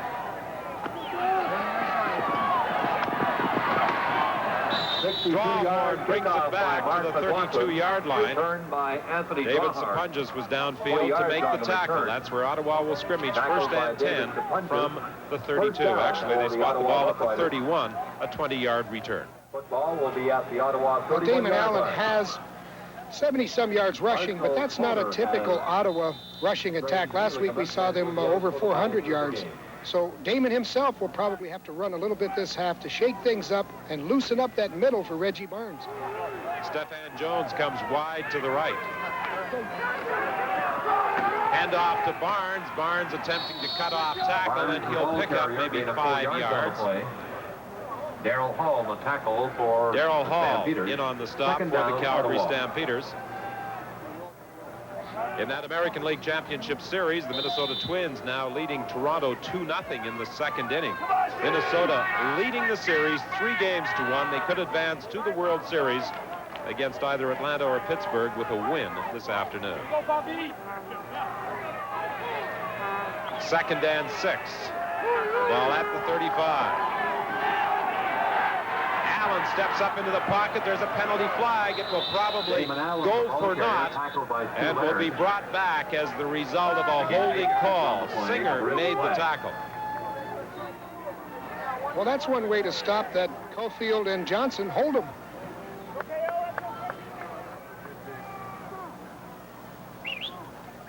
Holding, Ottawa number 61, second down repeated. The holding call against Brian Illebrun. You see Brian Illebrun come out, and he's just taking him all the way around the outside. Will Johnson did a smart thing. He raised his hand. When you get your arm up like that, the referee sees you more readily. Second and 16 from the 25-yard line. Allen trying to set up the screen. Brock Smith spinning off tackles, fighting along the sidelines, but stopped short of a first down. Smith 8 yards on the game. That was a great effort by Brock Smith, but when you got 20 yards or over almost 20 yards to go and he only made about 8, that's not enough. And Damon Allen, he's probably upset that he didn't get the good first down plays that he usually gets out of Reggie Barnes. Terry Baker stands at his own 17-yard line for this third down punt. The Rough Riders with 3 games remaining, 2 of them on the road. On October 20th, next Sunday in Saskatchewan, November 3rd at the Sky Dome in Toronto. Their lone home game on October 26th against the Winnipeg Blue Bombers. Pressure again on Terry Baker, but he gets away a good kick. Sapunjas at the 25-yard line. Penalty flag on the play. This will be an illegal block against the Calgary Stampeders. Or punt by Terry Baker, returned by Smith. A 53-yard kick by Terry Baker. 20 yards on the return, but there is a flag.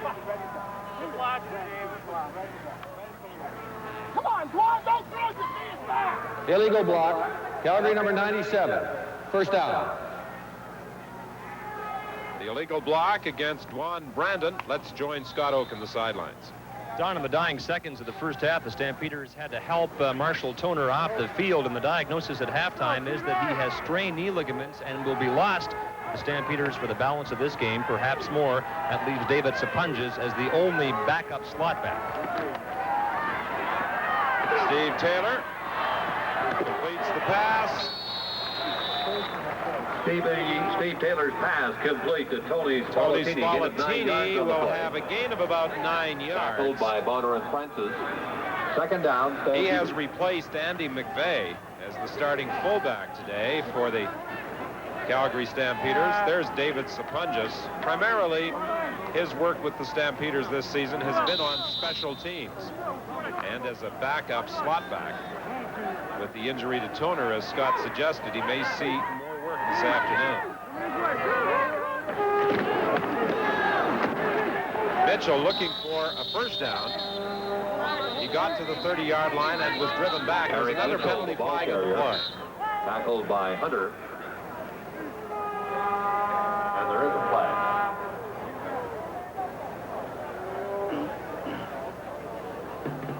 Dave Ewell will explain it for us. Procedure. Calgary number 75. Second down repeating. Stu Laird was in there in that short yardage situation, and he was guilty of the procedure call. He's lined up on the left, and you can see he left a little bit early. When you play defense, you're not used to going on the quarterback's sound. You're used to going when the ball's snapped. 2nd and 6 now for Calgary. Taylor is almost intercepted by Drawhorn. It was intended for Alan Pitts. Anthony Drawhorn would have had a touchdown. There was nobody between him and the goal line, but when he broke up on the football, Alan Pitts had made his break. As you can see it now, watch it come right into your living room. It's right into his hands. I think Pitts had a little bit to do with that breakup. That's what you have to do as a receiver, break up those passes if you don't catch them. Drawhorn upset with himself. He felt that he should have had the interception, and had he picked it off, he had a touchdown, an easy one. Drawhorn waits for this 3rd down kick at the 37-yard line. He gets a couple of blocks, but there's a penalty flag on the play. He goes out of bounds at the 29-yard line, but it will be brought back as the result of a penalty call. The 44-yard run back by Drawhorn wiped out by a penalty flag. And they identified number 18 of Ottawa as throwing the illegal block. Well, Ottawa does not have any player wearing jersey number 18. 13th man. To claim your prize. So it remains a mystery as to who is guilty of that illegal block. 1st and 10, sideline pass to Stephan Jones. Cayman Allen pass complete to Stephan Jones. Gain of 8 yards. Anthony on the coverage. 11:05 remaining in the 3rd quarter. Ottawa. 10-point spread. The Stampeders leading the Riders. Damon Allen told the receivers that he was going to throw the outcuts. We heard him talking on the sidelines before the half, and that's what he's come out to do. When he catches them in zone, he's going to throw those outcuts, get the 10 yards, sometimes 8 yards, and then he'll hope to get the big play when they go back to man coverage.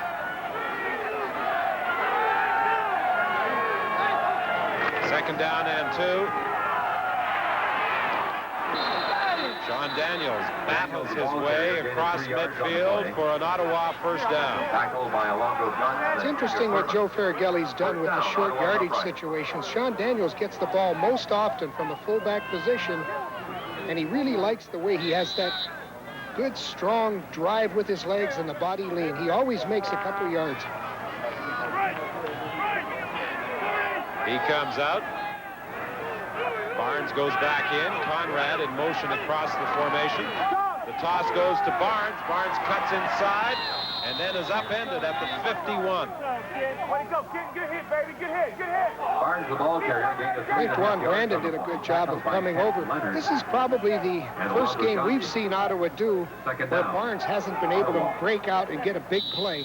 They've kept him corral pretty much 4 yards, 5 yards on first down, and that's really not enough to dominate the way Damon Allen would like. Alondra Johnson and Kenton Leonard were both in on the stop. 2nd and 6. Damon Allen rolling to his right, and he'll be forced out of bounds. Cofield caught him and took him out of bounds, short of a first down. Showed some strength there, didn't he, Doug? He just grabbed him and wheeled him around. It looks like he was playing with a rag doll. Number 90, Stampeders. Well, you talked about his ability to bench press over 450 pounds, I believe you said. 500 pounds is what they said, and they said he runs a 4.26. I mean, that scares me, and I'm hardly afraid of anything. Except Mrs. Glass. Well, that's another story. 9:35 remaining in the 3rd quarter. 24-14, Calgary leading Ottawa. Terry Baker from his own 43-yard line on this 3rd down punt.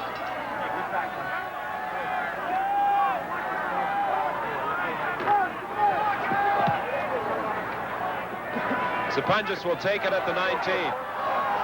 And Sapunjas is caught immediately. Good downfield tackle by Angelo Snipes. 9:11 remaining in the 3rd quarter. That was a 4-yard return by Sapunjas. Calgary Stampeders. Well, the easy thing to do would be to hand out a car for this, but folks, it took creative minds to come up with a trophy and a 1976 Olympic shirt to honor the player who accumulates the most yardage on kickoff and punt returns. Saskatchewan's Willis Jaycox led Gizmo Williams of Edmonton in the return to sender competition heading into week 15. The Giz caught the winning touchdown pass last night for Edmonton in BC, but didn't have a big night returning kicks, and so Jaycox still leads. And if I could rig the competition in favor of Ottawa's Anthony Drawhorn, I would, because he's the only one who tells me on a regular basis he goes to bed every night dreaming of winning the Chintzy Trophy and the 1976 Olympic shirt. Drink responsibly. Well, Drawhorn has picked up some yards this afternoon. We'll get to see Willis Jaycox tomorrow when the Saskatchewan Roughriders take on the Hamilton Ticats at Ivor Wynne Stadium. Eric Mitchell was stopped right at the line of scrimmage. 2nd down, Stampeders. That game between Saskatchewan and Hamilton gets underway at 1:30 Eastern Time tomorrow afternoon, Thanksgiving Day. 8:40 remaining in the 3rd quarter.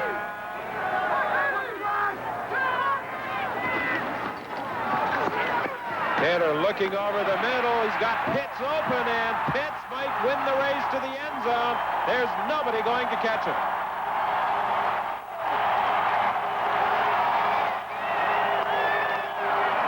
An 87-yard touchdown run for Alan Pitts. And once he got a step on the defender, there was no catching the fleet Calgary receiver.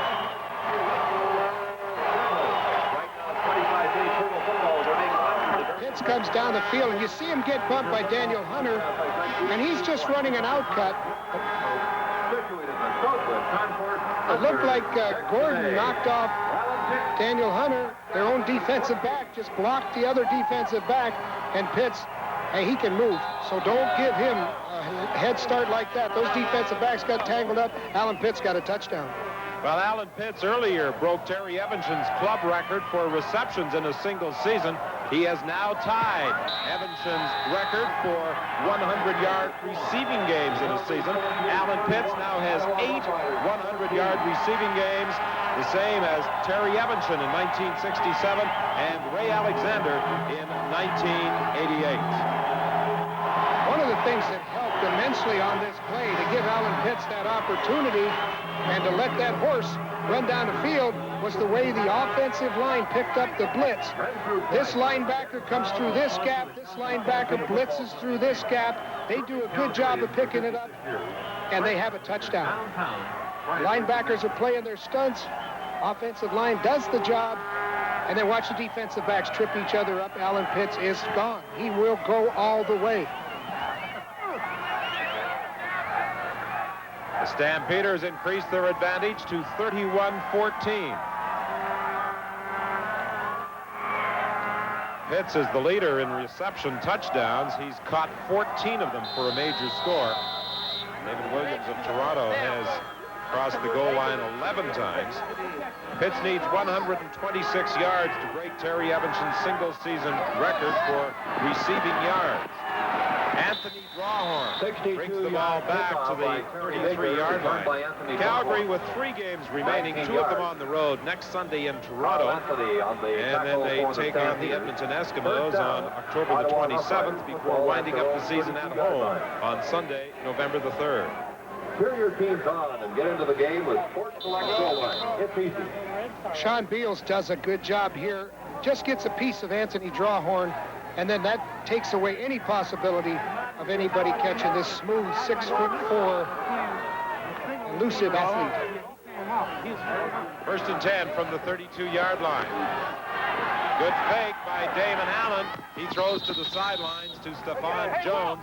That will be a first down and the 47th. Damon Allen loves to use the play pass, and he came out on the bootleg. The fakes to Reggie Barnes are working because that ties up the defensive linebackers. They have to respect Reggie Barnes. That helps Damon Allen. Stampeders lost their last 2 games, 40-21 to Saskatchewan on September 29th, 49-34 to BC on October the 6th. The toss to Reggie Barnes. Barnes battles his way to the midfield stripe. A gain of about 8 yards. A gain of 8 yards on the play. Oh, that was a nice 8 yards, too, because when Reggie Barnes took that play up field, he had a little bit of trouble. It looked like Dwan was going to come in, or Dwan Brandon was going to come in and make him hold up, but Reggie Barnes just kept driving upfield. Does a nice job avoiding that first tackle. On short yardage situations, Barnes goes to the sidelines, and Sean Daniels comes in. Barnes with 88 rushing yards today. He's 2nd in the league in that department. On 2nd and short, Damon Allen is going to throw for Stephon Jones. He can't catch it. Allen's pass intended for Stephon Jones, incomplete. Carl Anthony was down. He actually got tripped up, so Stephon Jones was unmanned when the ball got there. He's telling the referee that that was pass interference. Watch as they lock ankles here. Carl Anthony fell down. Oh, that was close. That short yardage offense is on the field for the Ottawa Rough Riders, so they will be gambling on 3rd down. That's good football. I think they should do that once in a while. A little play pass on short yardage. Ball at midfield. Damon Allen running the option. He gets the first down to the 51. Smart play by Damon. He knew he could get the first down by keeping. He had the pitch, but he didn't throw it out there. Didn't take the chance.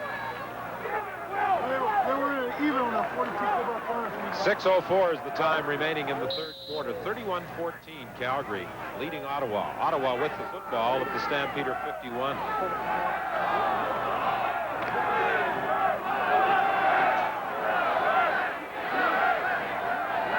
Ottawa with 12 points in the league standings. They are 4 behind the Winnipeg Blue Bombers, the occupants of 2nd place in the East. Over the middle, the pass is complete to Conrad for a gain of 7. Allen's pass complete to David Conrad. Stu Laird was there again to make the tackle for Calgary. Tackled by Sometimes you wonder why more quarterbacks don't do the things that Damon Allen does. He does a good job of dinking and dunking, we call it. Stu Laird down again. He looks like he's holding his arm. Laird was out of the lineup earlier this year as the result of a foot injury. Taken up on the play for the Stampeders. Now he's got the burner. That's what happens when you get your neck pinched. That whole arm goes numb. It's just a compression. You'll be fine. Calgary's newest radio But hurts a little bit right now. With the coach, Jamie Herbert. 5:23 is the time left in quarter 3. 31-14, Calgary leads. Stu Laird shaken up on that last play. It appears as though he will be ready to return to the lineup for the Calgary Stampeders. Previously, he played in Saskatchewan and Montreal before being signed by Calgary as a free agent in 1985. Terry Evansson, former great in Calgary. He wore sweater number 25, getting involved on the sidelines, attempting to encourage this crowd. Damon Allen trying to silence them, but he won't as he's brought down for a loss by Will Johnson. Johnson has really played a strong game today. Oh, he has. Johnson has pinched off anything to the inside, and yet you saw Damon Allen try to get to the outside. Johnson came out. He and Darrell Hall jump up. They won't let him see over them. And Will Johnson reacts back. This guy's a good athlete. Cellular information booth under Section A. That lucky number 56507. Johnson is the sack leader in the CFL. He now has 11. Coach Wally Buono is saying that Johnson is one of his most consistent performers. A 53-yard field goal attempt by Terry Baker is good. Terry Baker's 53-yard field goal is good. So with 4:38 remaining in the third quarter, it's now 31-17. Calgary in front of Ottawa. Gee, we've seen everything today. 53-yard field goal, that's not an everyday occurrence.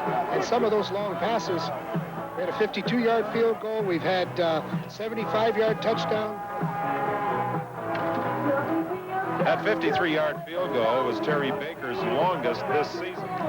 He has the dual responsibilities this year of punting and place kicking, and he has responded well. Well, Larry Rickman is the new owner of the Calgary Stampeders. If I were him, I would not try to have too many ball games in the middle of a long weekend. You don't get the attendance that you would normally like. Vancouver had 54,000 last night, and Stu Kehoe's back selling tickets for the BC Lions. He's been doing a good job. He's helping with their marketing. Terry Baker kicking off. The longest field goal in the CFL this year, Paul Osbaldiston had a 56-yarder for the Hamilton Ticats. Bland on the return is upset at the 25-yard line. By Carl Bland, 14 yards. 17 yards on the run back. Bland was tackled by Charles Wright. It's a special jackpot alert with big bucks. 106.49. Well, 27 from this October. Ottawa is trying to get the tackle, but watch 27 from Calgary take him over backwards. That's a pair. John Hufnagel, the assistant coach of the Stampeders, and his area of responsibility is with the quarterbacks. He's done a great job. This young Steve Taylor's doing very well. Steve Taylor decides to run. He gets to the outside and is forced out of bounds after a pickup of 6 or 7 yards. You know, a coach has to believe in their players, and Steve Taylor had some shaky ball games. Lloyd Lewis came over to make the tackle.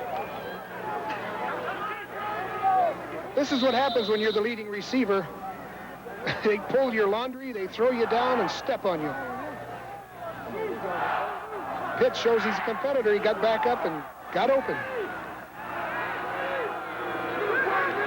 Well, they only credit Taylor with the gain of 5. 2nd and 5. He throws to Pitts. Steve Taylor's pass. And the Calgary Stampeders will get a first down that way. Gain of 7. Another Stampeder first down. Pitts knows he's going to have tight coverage. Pitts gets the respect of a lot of defenders, but Drawhorn's fairly tough on him here. As he comes in, he doesn't have much time to recover. Calgary likes to jam the receivers. Pitts only 4 receptions this afternoon, but he's over 100 yards. Eric Mitchell tried that stutter step as he attempted to cut back. No gain on the play. He loses yards on the play. In the American League Championship Series, Toronto Blue Jays, facing elimination, have fought back in the 3rd inning. RBIs by Roberto Alomar and Joe Carter have the Blue Jays tied with the Minnesota Twins at 2. That's in the 3rd inning. Here it's 31-17, Calgary leading Ottawa with 2:47 remaining in the 3rd quarter. There you go. A slight loss in the previous play. 2nd down. Pass is deep, just out of the reach of Carl Bland. Taylor's pass. He had Carl Bland. Incomplete. Charles Gordon was not close enough to defend that deep pass, but he was pressured, and now there's a penalty flag down. That looks like my lawyer.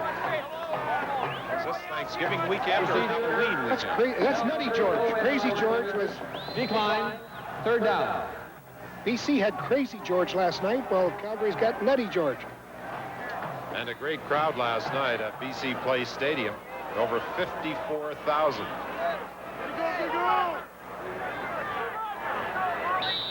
A bleacher creature he is indeed. Drawhorn chases the ball back to the 15-yard line. He stumbles as he attempts to move down the sidelines and then wisely steps out of bounds at the 20. Taken by Drawhorn, returns 2 yards on the play.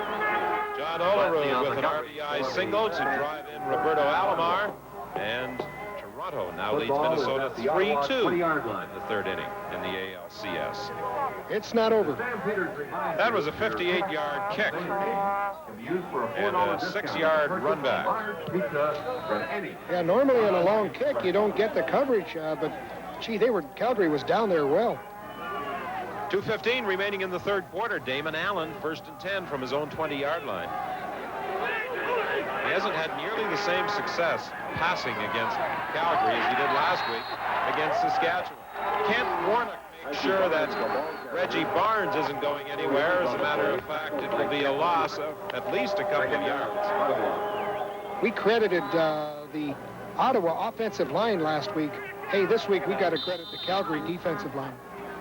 Kent Warnock, who played on the Vanier Cup championship team with the University of Calgary, nicknamed the Warrior. Punter Brent Matich. Whatever he was wrapping, he should keep it wrapped because he had a great punt. Well, he's applying an ice bag to his kicking leg, the upper thigh. So he obviously has a problem. Penalty flag on a long pass downfield intended for James Ellingson. David Allen's pass intended. Darrell Hall is going to be called, it would appear, on pass interference. Flag on the play. Darrell Hall didn't like the call. However, Ellingson was behind him. Forward pass interference. Calgary number 7. First down.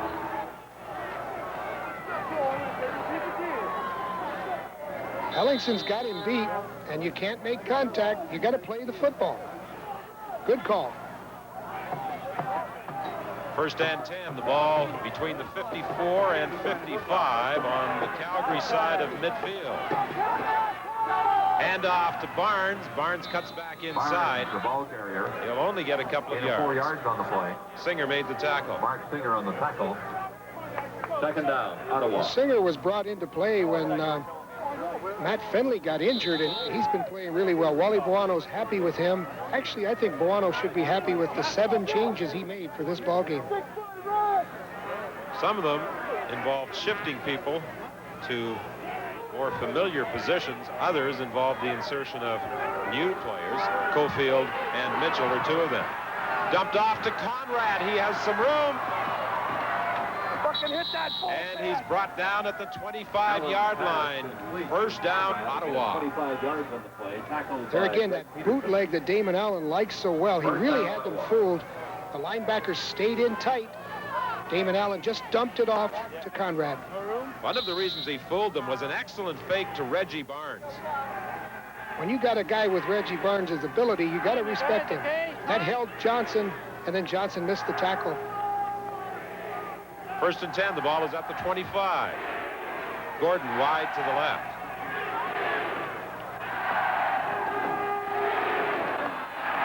Damon Allen keeps. And a broken play is turned into a first down with some nifty maneuvering on the part of the Ottawa quarterback. A gain of 10 yards on the play. A 14-yard run on what should be the final play and is of the third quarter. At the end of the quarter,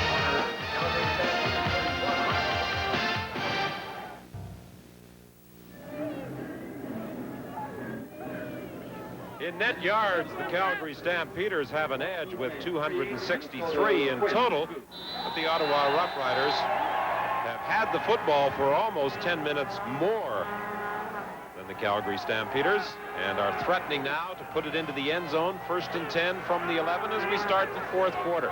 31-17 is the score. Damon Allen with a good fake. He has some room. He could run it in himself. He took a hit from Junior Thurman at the 1-yard line. Junior Thurman gave him a good hit. Damon was a little bit indecisive. Had he taken the inside, he would have had a score. He's taken the play fake. You know, how many times can you go to the same play fake? But I guess if you go one side, you can go back to the other side. He beat Will Johnson, and now he sort of stutter steps, doesn't know where to go, and Junior Thurman tells him where to go, down. They're going to measure to see whether or not Allen picked up a first down. It was possible that he could get a first down, and it is still possible that Ottawa could get a first down without scoring. The ball between the 1 and the 2-yard lines. Ottawa, second down, is the goal for a first down. Junior Thurman told us yesterday he can hit as hard as Reggie Pleasant. And those cornerbacks have a contest going as to who can hit. And those are usually wide open field hits. Junior Thurman, during his CFL career, has played all secondary positions, the corner, inside halfback, and safety. He's playing the corner this year for the Stampeders and doing a fine job, according to Coach Bono. On second down, Damon Allen keeps. There has been no signal of an Ottawa touchdown, but they will get 3 more cracks at it because he does have a first down.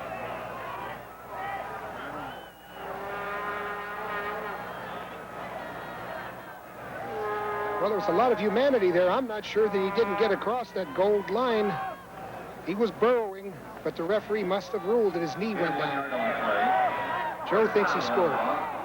It will be first and goal from the 1-yard line. And an Ottawa touchdown here would make for a rather interesting finish.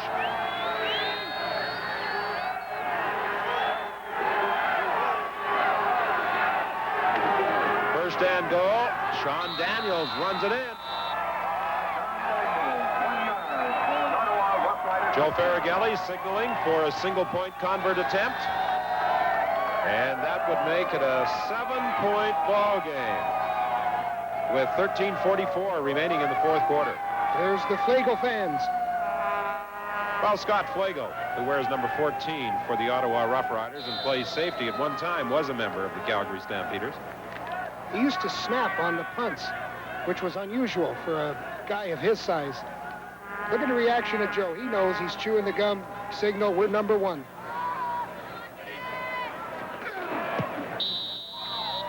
Point after by Terry Baker. 31 the score, and we'll return with the Ottawa kickoff after this. To acknowledge Canada for their sponsorship of the Canadian. Stampeders punter Brent Nadich is out of this game with a pulled groin, so Mark McLaughlin's practicing his punt. Now, he was under some heat for his place kicking in Calgary this week. He'll get a chance now to do double duty. Does he need the practice? He kind of thinks so, because last time he did this on a regular basis, Don, was when he played for the Sisler Spartans in the Winnipeg High School League back in 1984. So he will have double duty for the balance of the football game as Matich talks to the Calgary club doctor. We saw him putting that ice bag on his groin area earlier. He has been kicking well for Calgary this afternoon. Pee Wee Smith waits for the football at the 4-yard line. And he is bounced out of bounds, and there's a late penalty flag at the 25. Brian Bonner made the initial hit on Pee Wee Smith. A lot of red nylon decorating the artificial turf this afternoon at McMahon Stadium.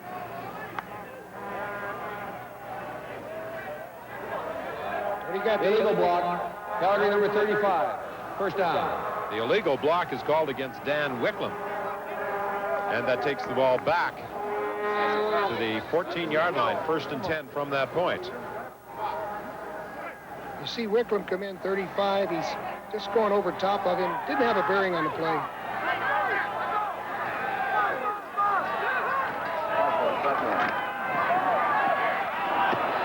Pass is complete to Mitchell. And Mitchell should have a first down at the 27. He's caught there by safety Scott Flago.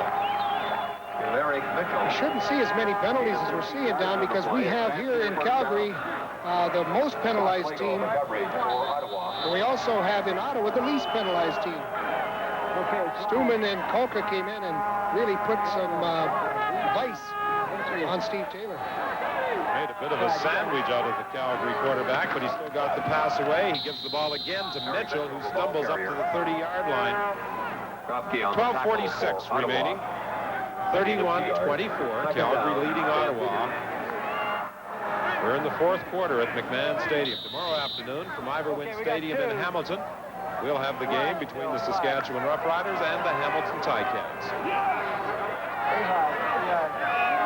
Two teams fighting for respectability, if nothing else, as they finish the season. Sideline pattern intended for Bland, well covered by Andre Francis, and the Calgary Stampeders will be forced to kick it away.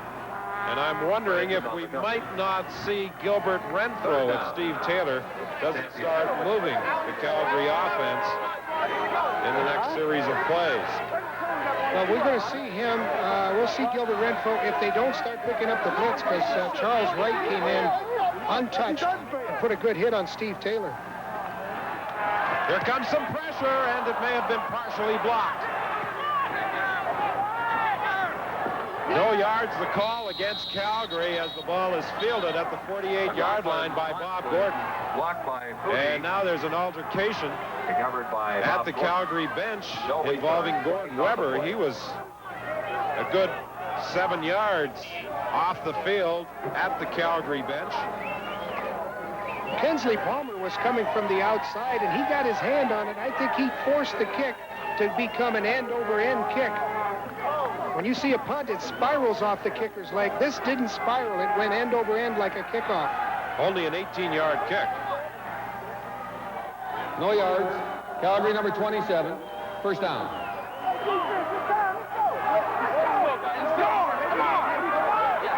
No yards against the Calgary Stampeders' Tony Spallettini, the call. So they ended up with a net of 3 yards on that punt. First and 10. The ball is at the 32.5 of the Stampeders.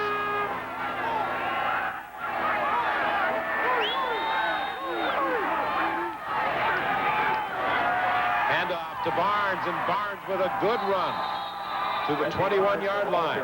Tackled by Greg Peterson. Reggie Barnes has that innate ability to weave in and out of traffic. I'll bet you could put him in a room, a dark room, and he would never hit the furniture. He could run in and out. He has a great ability to avoid people. Watch the weave that he puts on here. He knows exactly where everybody is around him. Cofield and Peterson making the tackle, but not before he picked up another first down. The ball is at the 21. The toss to Barnes. Barnes trying to get outside. And he'll lose yardage on the play, hit by Alondra Johnson. Tackled by Alondra Johnson. You very rarely can outrun Alondra Johnson. He's got excellent speed. We brought him into the league a couple years ago for that one factor. He is a linebacker that can run like most wide receivers, and he didn't allow Reggie Barnes any room. West Texas State.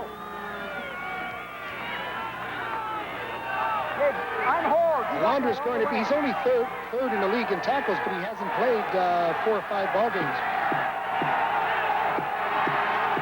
Second and 10. Quick pass inside is intercepted by Alondra Johnson.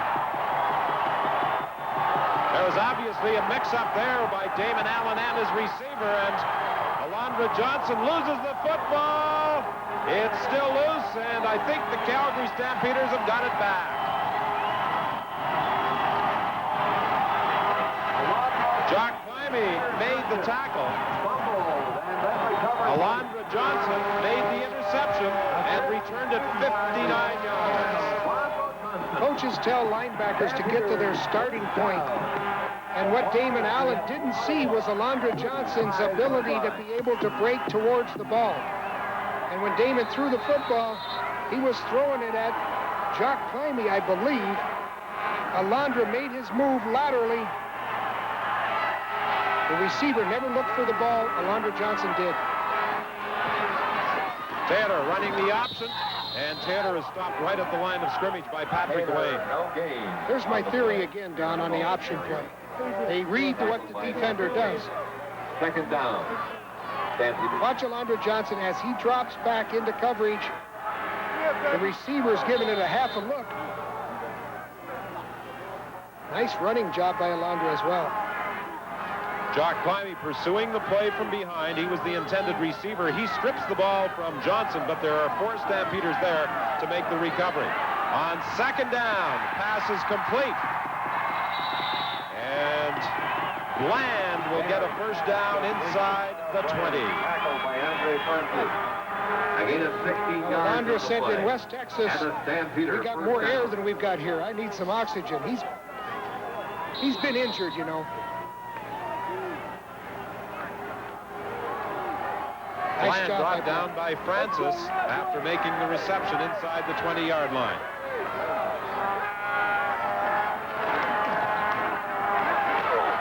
Steve Taylor being chased by Kolka, sensed his presence and ran it inside the 15, stopped at about the 13-yard line.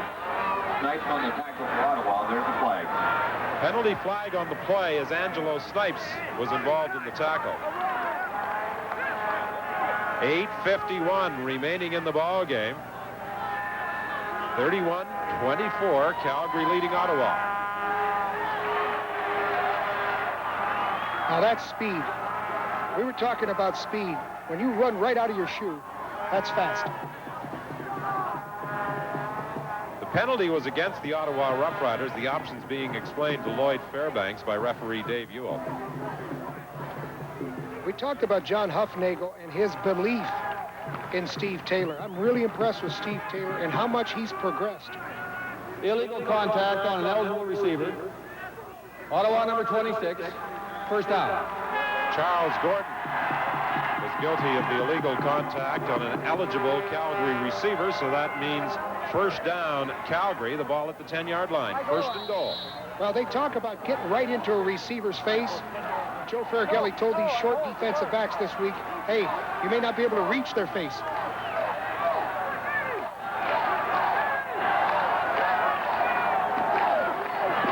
Quarterback draw. Taylor stopped at about the 1.5 by Angelo Snipes. Not a touchdown, but a great call because they knew they'd be in man-to-man coverage. They'd be crowding the receivers. There's nobody left except Snipes to make that tackle. He followed Henry up the middle. Snipes was able to fight off the block and make the stop at the 1.5. Second and goal, Calgary. 8:09. The time remaining. Taylor keeps. No signal. He didn't get in on second down. It will be third and goal, Calgary. Jeff's got to give us the correct information. That wasn't a good call. Okay? Quarterback sneak. Well, he's telling him he wanted to know exactly how much yardage there was to go. He thought he had a first down. Wally thought he could get a first down. He can't. He has to score the touchdown. So it's third and goal from the 1.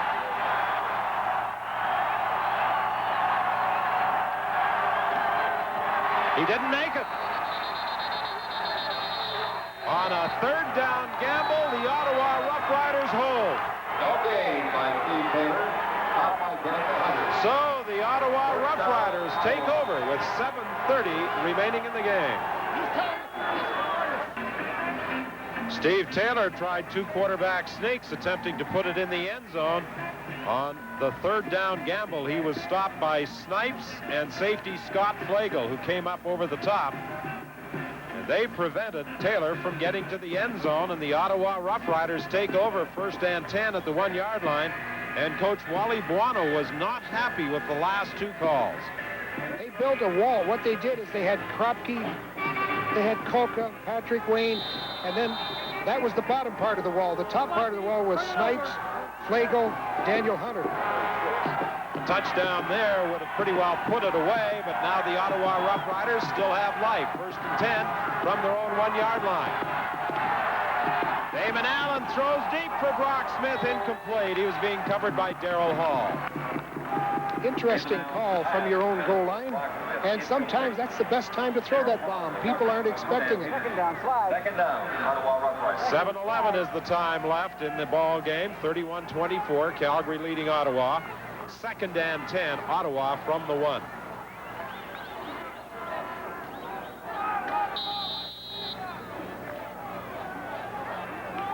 Marshall Toner, the injured player, watching from the end zone.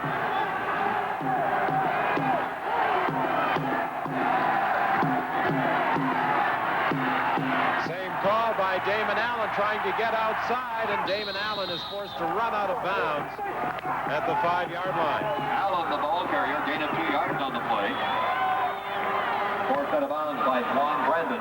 Third down, Ottawa. Bill Johnson was trying to come outside on that contain, but they did a good job of blocking on him. Conrad's got him bottled up, then Roper comes out.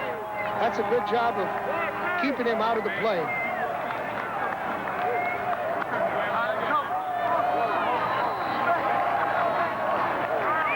Terry Baker will be punting from his end zone. Johnson has played a very strong football game today for the Calgary Stampeders. 6:44 is the time remaining. The clock is running as Baker prepares to punt from the end zone.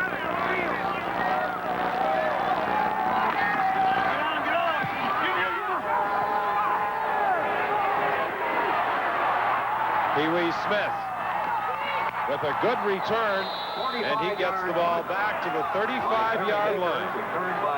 Daniel Hunter was there to make the tackle with 6:24 left to play. Good tackle by Daniel Hunter by calling 228 kids. On the Pee-wee Smith punt return, there were 2 injured players, Dwan Brandon of Calgary and Brian Bonner of Ottawa. Daniel Hunter prevented Smith from perhaps going all the way on that punt return. He ran it back 16 yards. In the American League Championship Series, Roberto Alomar in the 4th inning with a bases-loaded single, driving in 2 runs.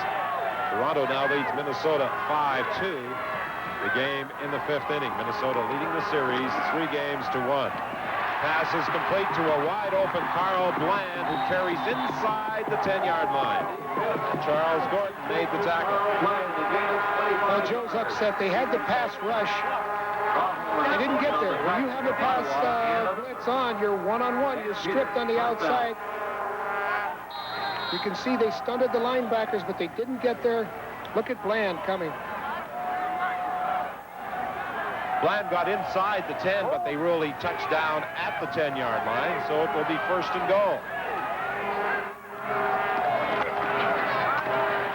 This time they do get the touchdown.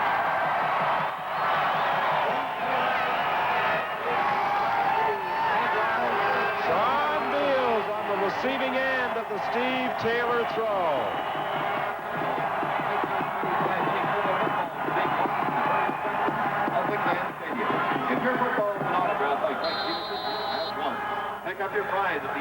What we have here is when you take the seam away to the inside, that's a touchdown pass. All the way Steve looks at it. Took the inside away. That's a touchdown. Nice play by Steve. Beals on the receiving end of the Steve Taylor throw. There's a penalty flag on the convert. And with only 5:30 remaining, that should pretty well do it. Unless the Ottawa Rough Riders can mount a fast and furious comeback. We're waiting for them to sort out the penalty call on the convert. You know, Ottawa has one of the better pass defenses in the league, so you got to credit a guy like Steve Taylor coming into this ballgame doing so well. Procedure call against the Calgary Stampeders in kicking the convert.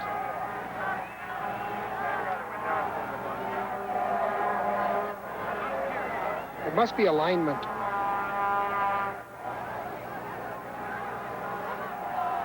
Procedure, Calgary. The penalty will be applied on the kickoff. We'll repeat the convert on the 5-yard line.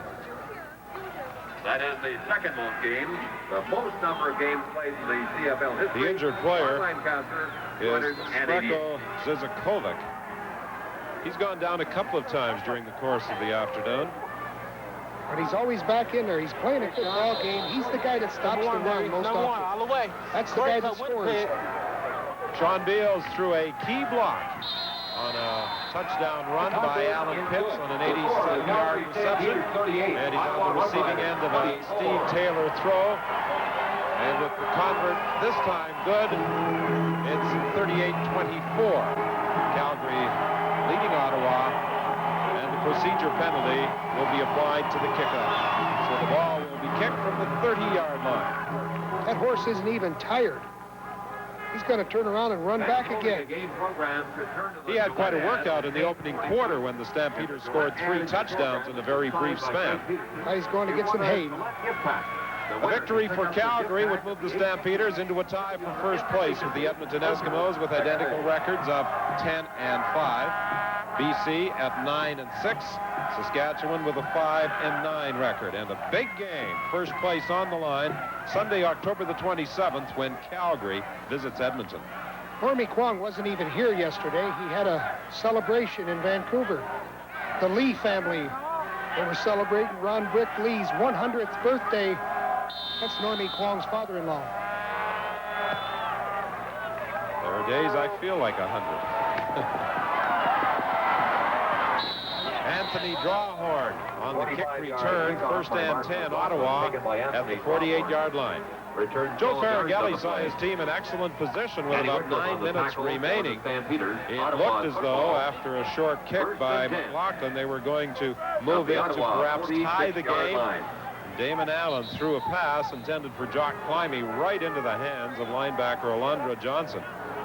That qualifies as the turning point, I would think, of this football game. Alondra Johnson played that well, though. He saw the seam pattern, and he broke to that outside. Pretty good ball, alert ball carrying by Alondra after he caught the ball, got him in field position.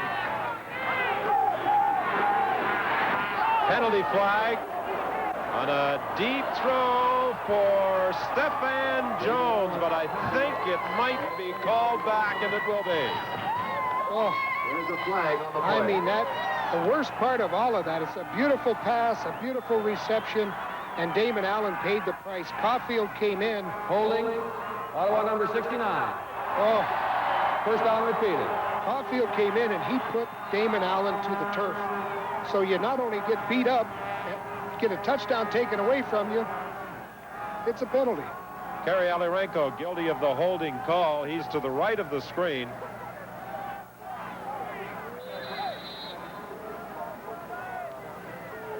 He had hold of Kent Warnock, and all this effort by quarterback Damon Allen and Stephen Jones goes for naught. The ball comes back to the 38-yard line. It's now first and 20.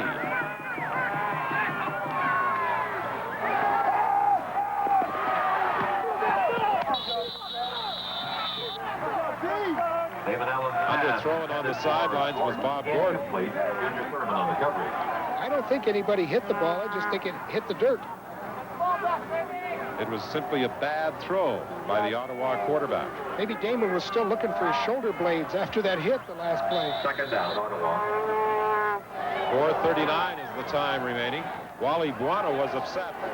Last time the Calgary Stampeders were in scoring position and couldn't put it in the end zone. They got another opportunity, and they scored on the pass to Sean Beals, and now Damon Allen is trying to get the Ottawa Rough Riders back. He throws to Gordon. That's a first down at the 47-yard line. There's another penalty flag. Kerry Yellorenko ran. He moved too fast, and that's another procedure. Penalties have really hurt the Ottawa Rough Riders late in this football game. A touchdown wiped out by a holding call, a procedure call, eliminating a first down, and Joe Farragelli is upset. Ottawa number 69, second down repeated. That's over 100 yards right there. Those two penalties probably cost them over 100 yards. For the second time, the flag thrown against number 69, Kerry Yellorenko. Watch to the right of your screen. Kerry Yellorenko comes out of his stance prior to the ball being snapped, and that results in a procedure call. Second and 25. What will Damon Allen go for this time? He tried to run, and he was tripped up from behind. Zizakovic got a hand out to pull down the Ottawa quarterback. 3:43 remaining in the ball game. Will Johnson comes upfield to rush the passer. Conrad ties him up first, and then Hillebrun comes in and bangs him in the head, and Damon Allen tries to get some yardage, but not enough. We mentioned that Zizakovic twice had gone out of the football game as the result of injury, but he is continuing to play even though he's limping. And he was the man who hauled down Damon Allen. Sapunjas on the third down punt return, stopped at the 41-yard line. And I'm sure his only concern at that point was simply to hang on to the football. A 38-yard kick and a 4-yard run back by Sapunjas. 3:27 left to play. Any fans who We'll get an opportunity now to see if Calgary can run with the football, and Tony Spallettini will probably be in there because Wally Buono liked his blocking, particularly against the run, but his pass protection as well. Go, Ralph.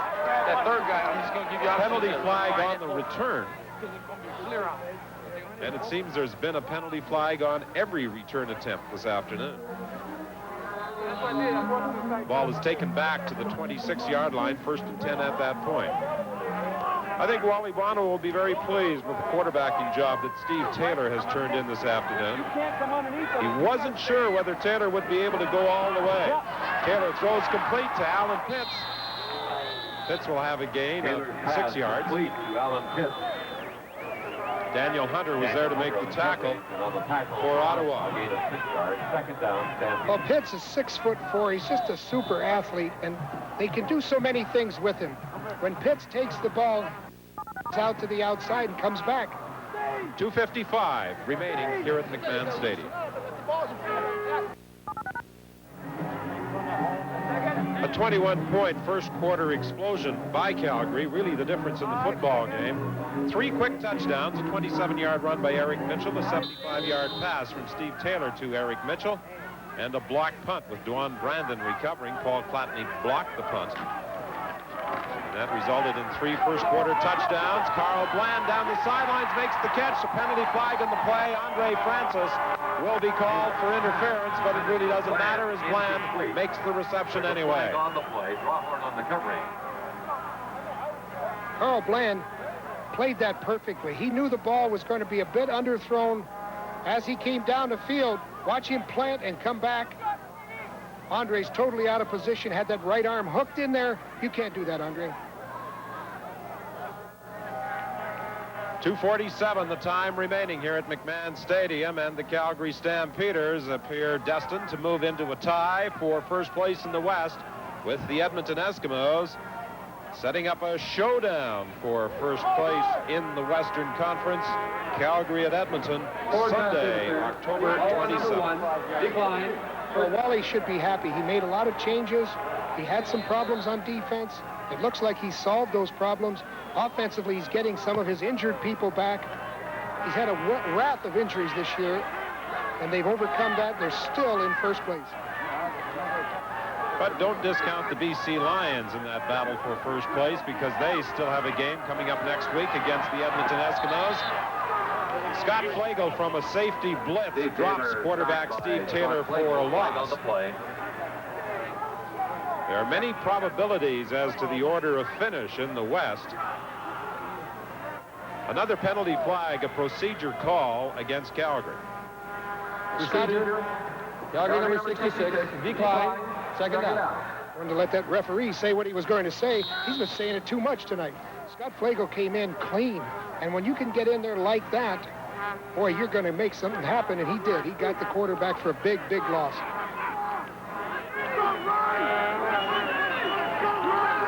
Second down from the 48. Taylor throws over the middle to Sean Beals, and Beals is caught and dropped by Daniel Hunter at the 42-yard line. 2:05 is the time left to play. Well, the speed that Calgary has is pretty evident. When they cross receivers and they get the football out to somebody, they can make big plays, and that's what Calgary does so well. They get the short passing attack going, but they can make big plays out of a short pass. Mark McLaughlin will be attempting a field goal of 49 yards.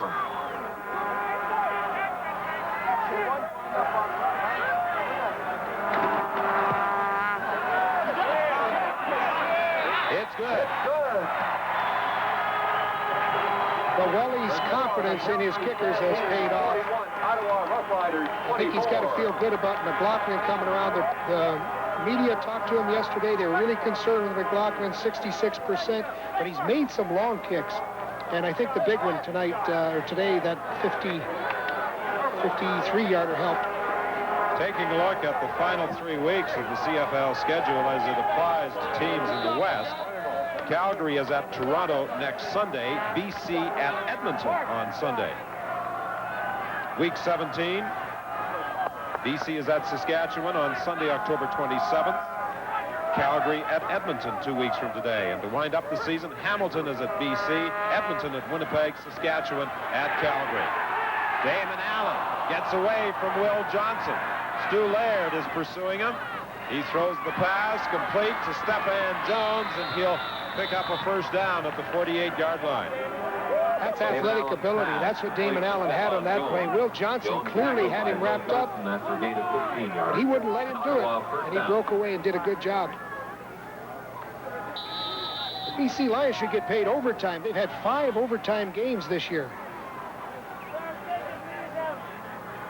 and they won most of them. Get down there, Doc. Get down there, Doc.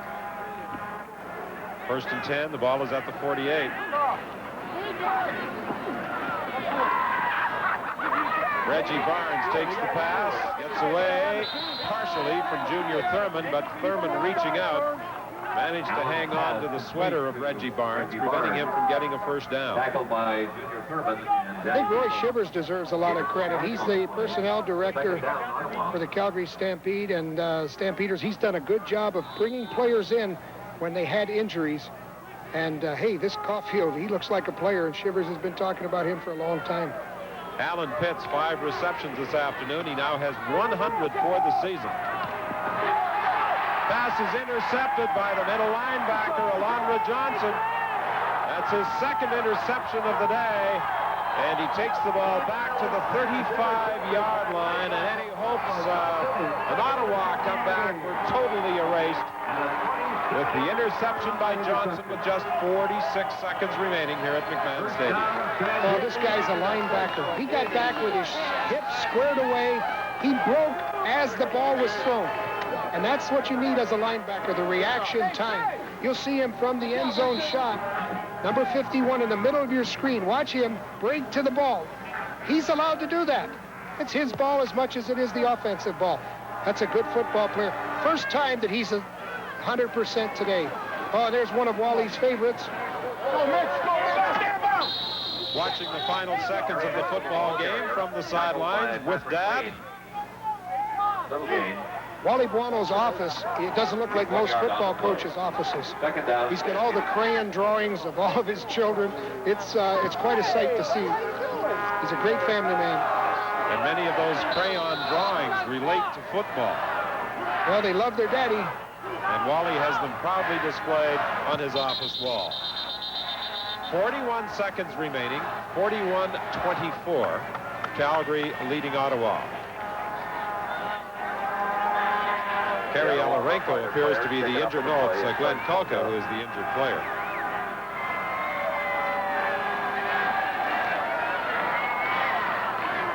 Stampeder punter Brent Maddox suffered a pulled groin. I think Alondra Johnson, he broke the game open with that. Going in for a tying touchdown, Alondra got the interception and gave them great field position that ultimately determined Calgary's score. And then this certainly helped. So Glenn Kulka heads to the sidelines. Rob Pradanovic comes into the ball game.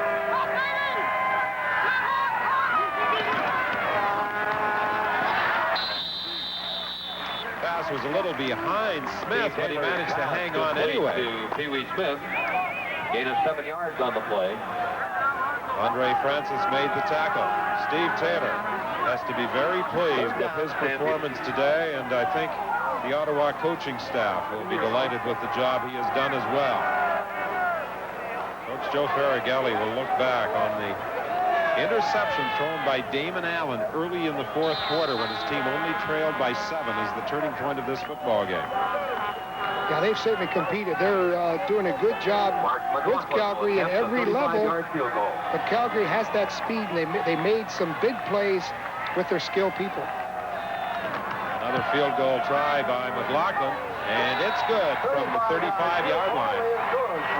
With just 18 seconds remaining, Calgary leads by 20 points. Ottawa Roughriders 24. I think the East Division is it's still too close to call. I mean, Ottawa is one of the competing teams, and Winnipeg came up with a big win over Toronto. I don't think I could call the Eastern Division, and hey, what about the West? I mean, BC's not out of it. Not by any means. And, of course, in the East, the Toronto Argonauts with a 4-point edge on the Winnipeg Blue Bombers, despite Winnipeg's victory on Friday evening. Watch the sideline. Toronto winds up with games against Calgary at home. They visit Hamilton, and they have Ottawa at the Skydome in the final game of the season.